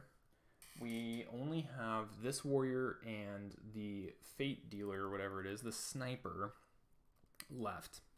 And so I think what we need to do is we need to have the sniper shoot at the rocket guy again. Now the rocket guy, almost out of pure necessity, hasn't gone. You know, actually, we're going to backtrack. There's no need for the sniper to move yet. We'll do that next. Apologize for my rampant takebacks. But you know what? Rocket Boy needs to do Rocket Boy things. I can only do so many misplays in a stream. So, Rocket Boy can't shoot at the sniper. No one can shoot at the sniper because he's stupid and he's behind cover and concealed. He needs to kill this guy. And so, he's not going to move. Oh, but yeah. We're good. Because he's concealed, but he's concealed behind light cover, so no issue. Rocket Boy's going to shoot at the warrior over there. Now, Rocket Boy is injured, so he's going to be hitting on 5s. But he's not moving, which means that he gets to re-roll any of his attack dice. So there's a chance some of these will get through, and it's AP1 and it's Splash 1. And he doesn't need to get that much through, just some. So looking for 5s. We got a 6. We got a 6, which means that their Daka is going to get us a normal hit. So, boom, normal hit. And then we'll re-roll these 3. Another crit. That is not a bad roll.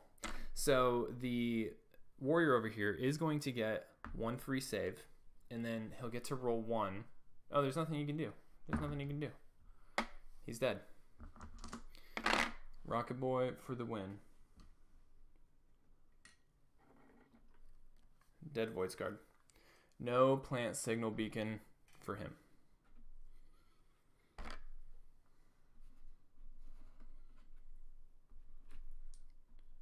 Triangulate did happen though. Did get the triangulate off. So now it's the Voidscarred turn. Now the Fate Dealer is going to shoot at Rocket Boy. Fate Dealer, 4 dice, hitting on 2s. Ooh, we got one of them crits going on. And then 3 normal hits. How many moves does he have? 4 remaining? I don't think there's anything he can do. If he saves all of these, he still takes 6 damage because he's going to get 3 mortal wounds through and then 3 for one of the remaining hits. So that's it. Rocket Boy goes down. Mortal wound 3. It's no joke. It is no joke. Okay. So that's them. Now we have the orcs. There's going to be some Overwatch opportunities. Maybe after the Voidscarred activates that guy. So Sniper Boy needs to move. I think we're going to go back with this plan over here. Sniper Boy is going to go up here. Stay concealed. And then he'll be able to pop into engage and do some fun stuff next turn. Or he'll just park on this this objective and get the 2 points for it. Because now is the time we need to actually start sitting on objectives. And I got to double check. I'm not sure if the Grot can. Yeah, the Grot can. He's just pretty useless otherwise. He's mostly meant to just like fly around the board and get behind things. But as far as like damage dealing or holding objectives, that's really not his purpose. So anyway, back to the Voidscarred. We do have this warrior over here. He needs to probably try to kill this burner boy and maybe even try to get near this objective or something as well. Tough times. We're going to have to, we got to think about how we're moving this guy, because we're not going to be able to do plant signal beacon. We might be able to do it with her. If we do next turn, we do more Eldar agility, but it's not going to be enough. So we're going to need to move this guy as much as we can. So he is wounded, so that's 4 inches. He'll get +1 for his move and dash. So I'll just incorporate that as this 6. We'll move him to there on top of that objective, and then we'll dash him to over here behind this piece of cover.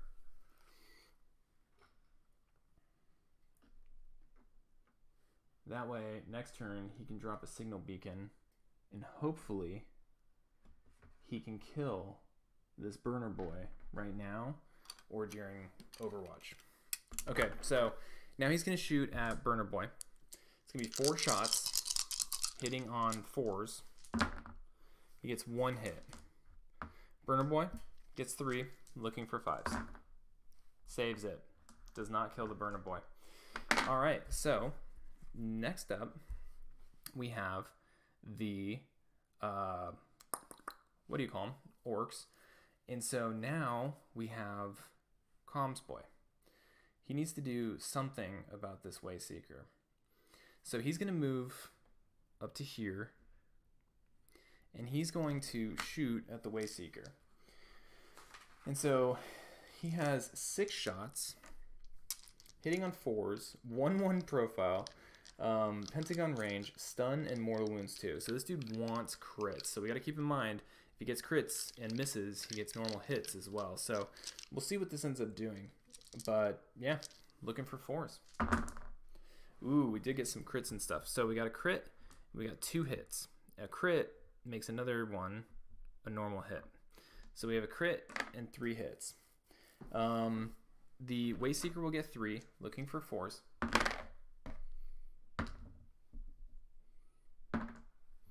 saves 3. Wow.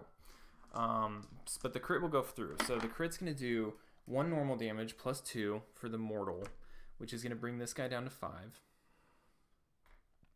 And then he's stunned. So he's minus 1 APL right now. And he's nowhere near the Soul Weaver.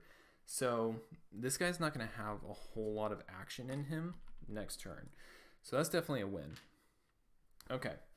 Now we have the Overwatch from the Voidscarred. And really the only Overwatch we have is, I mean, I guess this guy. He can't do it because it's a psychic ability, but I think he has a pistol.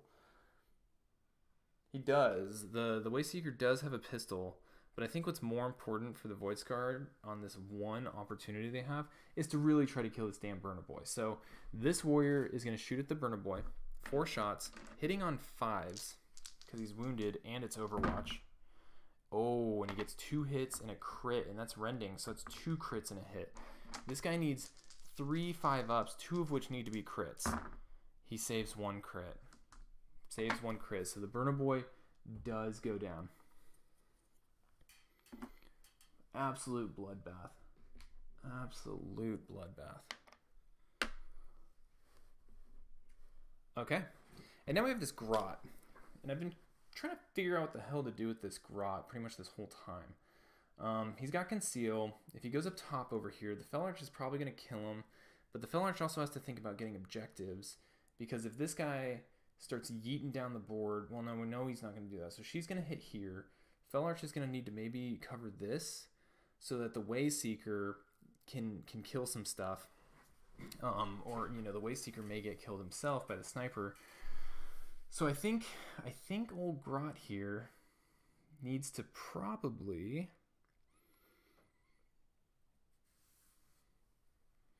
zip over here. I don't think... Now, Interloper does cost 1 APL. So, really, the Orcs need the initiative. That's what it's looking like. So, if we look and try to score this stuff up, I mean, the Orcs were really close to getting behind enemy lines. Didn't get it. Interloper didn't get it. Capture Hostage didn't get it. Freaking any primary points didn't get it. And the Voidscarred ended up scoring 1 primary point, and then they got their second point for Triangulate. So let's go ahead and score it up real quick. Look at the scoreboard. Going into Turning Point 4. Kommandos didn't score anything. Poor things. Only have 2 points. The Voidscarred go up to 2 primary. 2 on Triangulate. And then we'll score right now, but that's going to bring them up to 4 points. And then for the 4th turning point, as we enter it, they're going to get 1 for Flawless Raid, bringing them up to 5.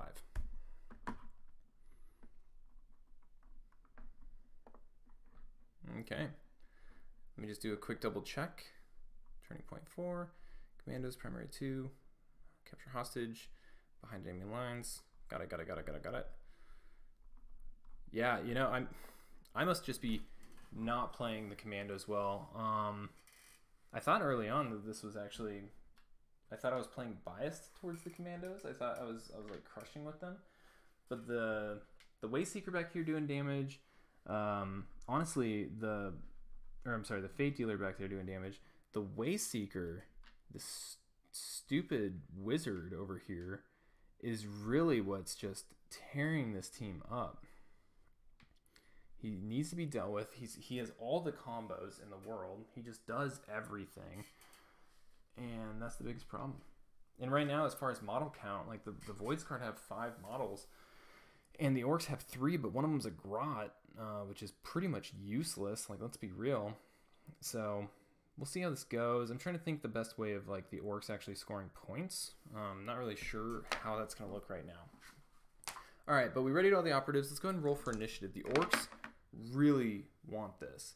So let's do the Orcs first. They got a 5. Voidscarred got a 1. So the Orcs are going to go first this round.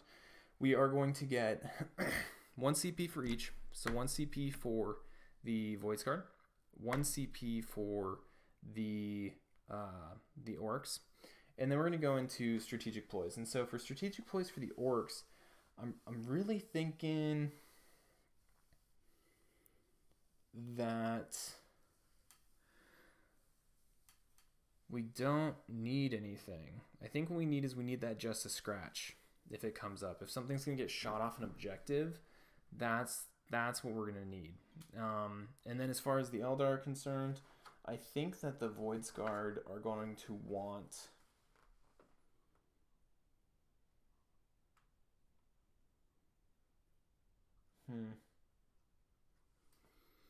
I was thinking Eldari agility, but it's really not necessary. So I think they're going to hold off as well for that clutch CP reroll. So we'll go ahead and then move to target revealed. They've all been revealed. We already scored the points for flawless raid. And now we're going to go into getting ready operatives. And so right now there's really two things that need to happen. The first of which is the Grot needs to get to the end of the board, and they need to prevent a signal beacon from being planted, right? And so the Wayseeker Fate Dealer over here, if we use the Shuda to kill the warrior and then flip this objective, the only threat is that this sniper can move and shuriken pistol this Grot. Or, worse yet, I really shouldn't have put the Grot there. Worse yet, the sniper charges the Grot and ties him up. But if a signal beacon gets planted right here, it can be picked up by the sniper. I think all he needs to do is end up within... what is it? It's an operative cannot perform this action, blah, blah, blah. If an enemy operative finishes a move within triangle of the center of the signal beacon and more than a circle from friendly operatives, remove that signal beacon token. So that dude needs to die. Whew. Tough. If the Fate Dealer charges the Grot doesn't stand a chance. I think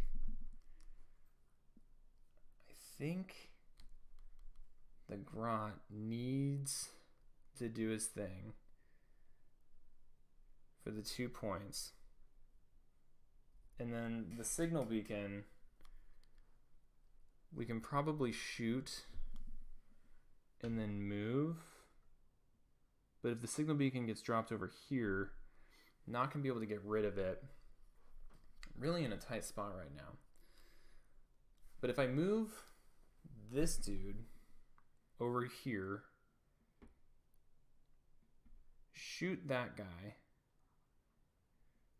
Fate Dealer comes in, charges the Grot, sniper charges him, kills him, then the Grot can go and do the thing, and the sniper wouldn't be close enough for that objective. Really screwed up with this Grot. Really screwed up with the Grot. Okay. That might be it. I think we do want to kill this guy in close combat though.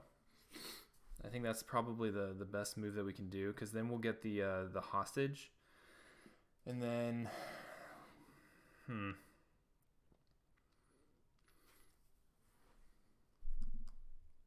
wonder if I can charge the sniper. So if I account for the 2 circle, then I am a triangle from that sniper. I'm sure the freaking beacon or whatever is going to get dropped. He's going to be too far from this objective as well to capture it. He would basically just kill him, be behind enemy lines, which would score a point. Not as many points as he would get for flipping this, hanging on it, and shooting somebody.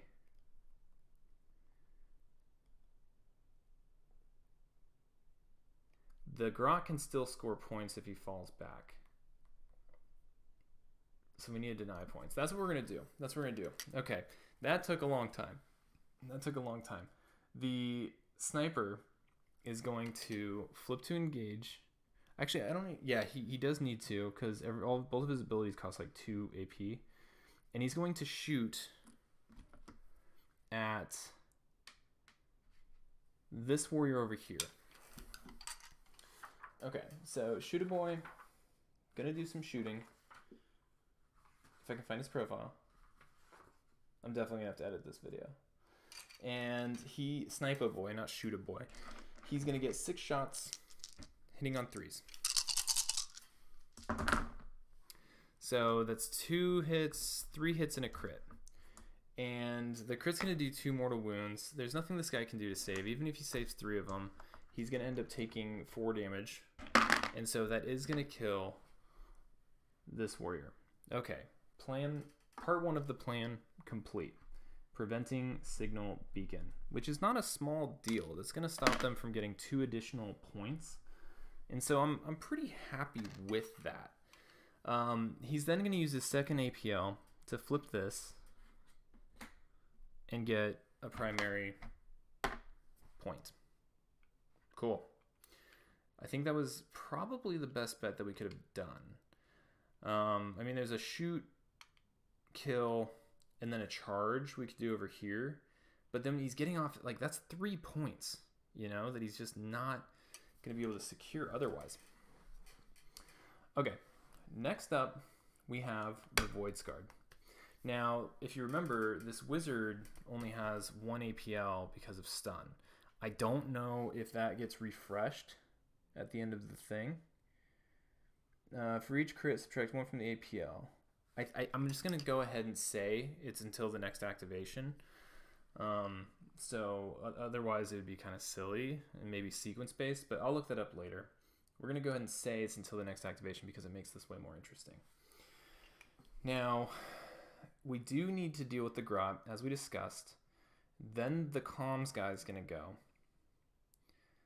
and potentially wipe out this Wayseeker. So if we want to get our value out of the Wayseeker, we're going to have to do it now.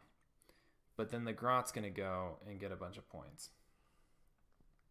So I think what we need to do is, instead of just charging the Grot, I think the Wayseeker, or the Fate Dealer, god dang, I can't say what it is going to have to run. He's too far from that objective. I was going to say get on that objective. He could still get on this one. But if this guy happens to live, that's definitely what he wants to do, is go right there, do light fingers, sit on it.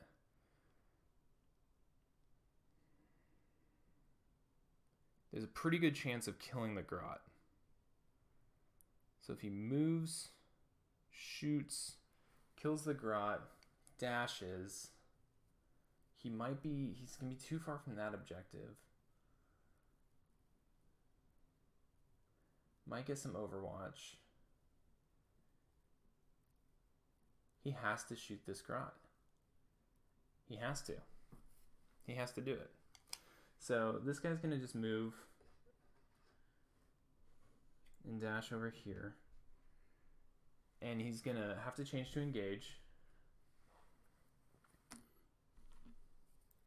And the reason why we have to shoot him, I think that's the better way of doing damage, because I think he only has fists otherwise, is we need the Grot to die.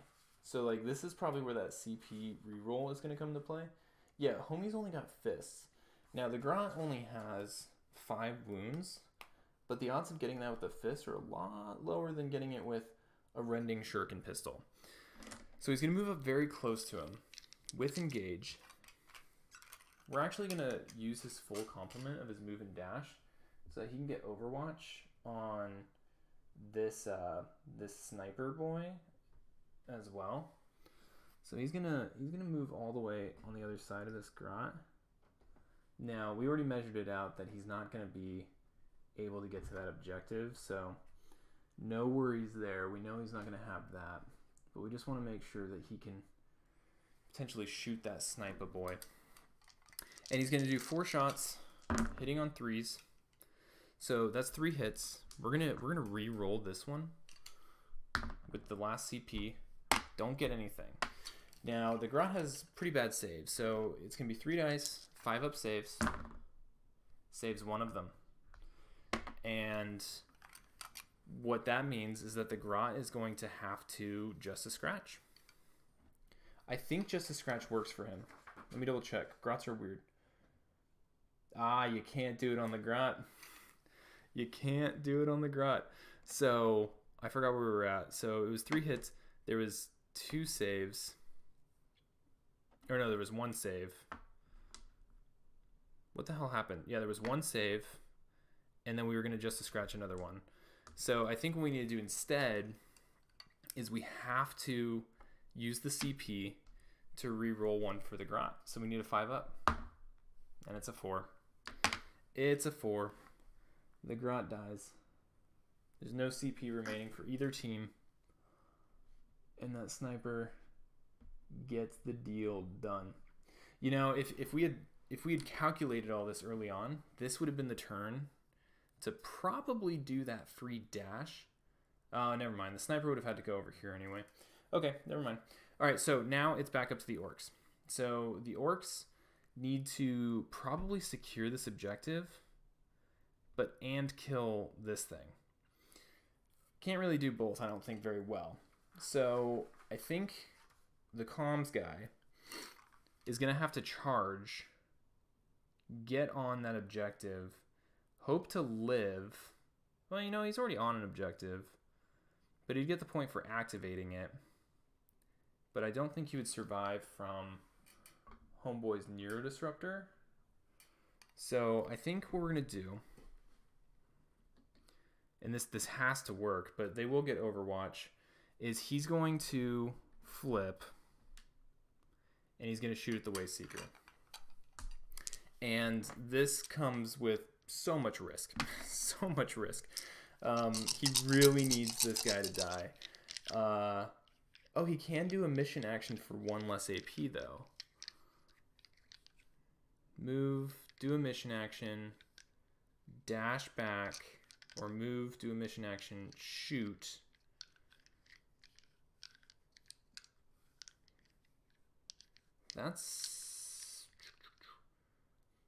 Let's shoot first, and then if he dies, maybe we'll move and do the action. So let's roll the 6.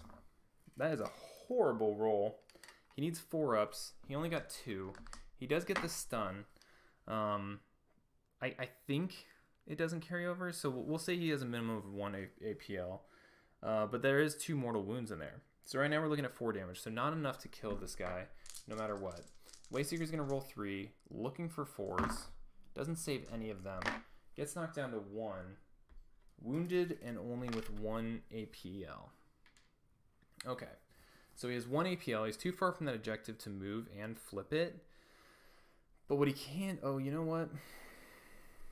We did just shoot. We should probably move and flip this objective for free. And that's going to give the Orks a second victory point. I don't think we can do it if we're in engagement range. Otherwise, I think what I would want to do is freaking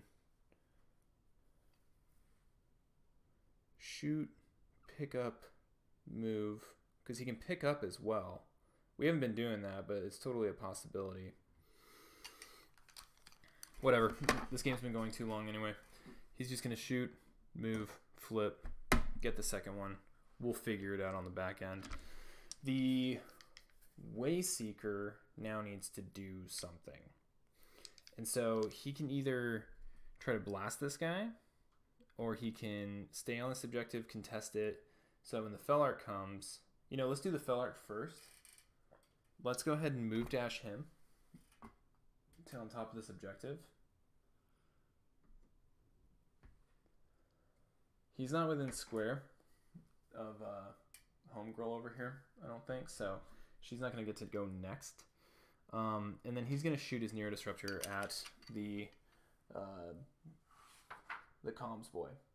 So Nero Disruptor, 4 shots, looking for 2s, AP 1, stun. So he got 4 hits. Comms boy looking for 5s. It's AP 1, so he only gets 2 dice. Ooh, he does save 2 though. But the Nero Disruptor is still going to be 8 damage. Not enough to kill the Donka boy. So that's going to bring him down to 2. It's going to wound him. And the Fellarch, he moved and he shot. So that's that. Now the Orcs are going to get Overwatch. And this is where things are really interesting, because now the comms boy is going to get Overwatch on the Wayseeker. And the comms boy is going to look for 6s. he needs 6s, but I think it's probably the best bet. He's obscured from the sniper boy, so the sniper boy is not going to be able to do it. So it all comes down to this comms boy from preventing that Wayseeker from just basically stealing that objective. Not a single 6. Not a single 6. So the Wayseeker is going to get to move. And so now we have a choice, but I think we're just going to move him right here. No. We are going to plant Signal Beacon because he's close enough. Didn't see that coming. So many things going on. So he's going to plant Signal Beacon, and that's going to score them 2 points for that. And there's no Orcs that can move to really do anything about it.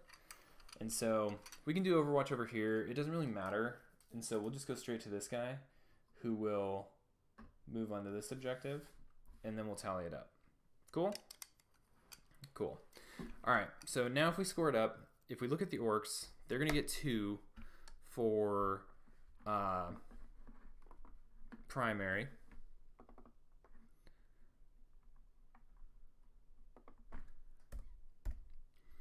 They didn't get any Interloper because they killed the Grot. They didn't get Capture Hostage because they didn't kill anyone in close combat that was far away from anyone else.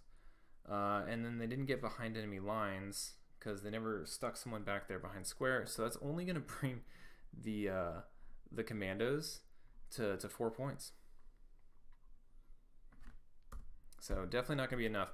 The Voidscarred, they ended up getting, well, hold on. For primary, they're going to get another 2 for owning that objective. So really, they're going to have 6 points. So all of their points were only primary. They didn't score anything on secondaries. So that definitely means I was playing wrong. And then the Voidscarred, they're going to get 2 primary for this one. They're going to get 2 for planting the Signal Beacon. And that's it. So 2 more for primary, 2 for plant Signal Beacon. So that's going to be 4, 8, 9 points total. Whew. All right. That was a long game. There was a lot of thinking. I came into this saying, okay, don't take as long as last time. Don't make yourself a live stream that you're going to have to edit the crap out of. But it ended up being the case. And honestly, I think this matchup is really fun. I would love to play this matchup, but not playing both teams. I think I would really love this matchup. I really like the terrain layout, actually. I loved that the scrap piles came into as a point of concern over there. I loved that this bridge was used, and I loved that the bridge had enough obscuring from this heavy terrain that there was always angles, right? Like, it doesn't look like there's much terrain on either of the deployment zones, but because of where the heavy pieces are, you could be safe almost anywhere because of the obscuring rule. So I thought that was really cool and effective. I haven't set up the board like this before, but I think it looks nice, and it's also very, very practical, and it creates like these movement issues as well with these pipes, so you can't just charge all over the place.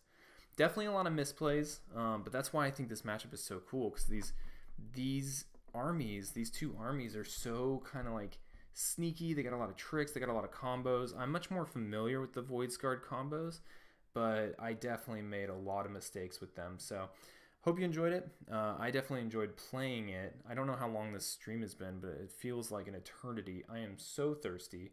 But yeah, if you liked it, go ahead and subscribe, like the video. I'll be putting links in here, I think, if you want to support the show. And coming up soon, I'm hoping to have some other people on here, so you're not just looking at my ugly mug late at night or whenever you're watching this, trying to get these matches out. All right, well, love your feedback.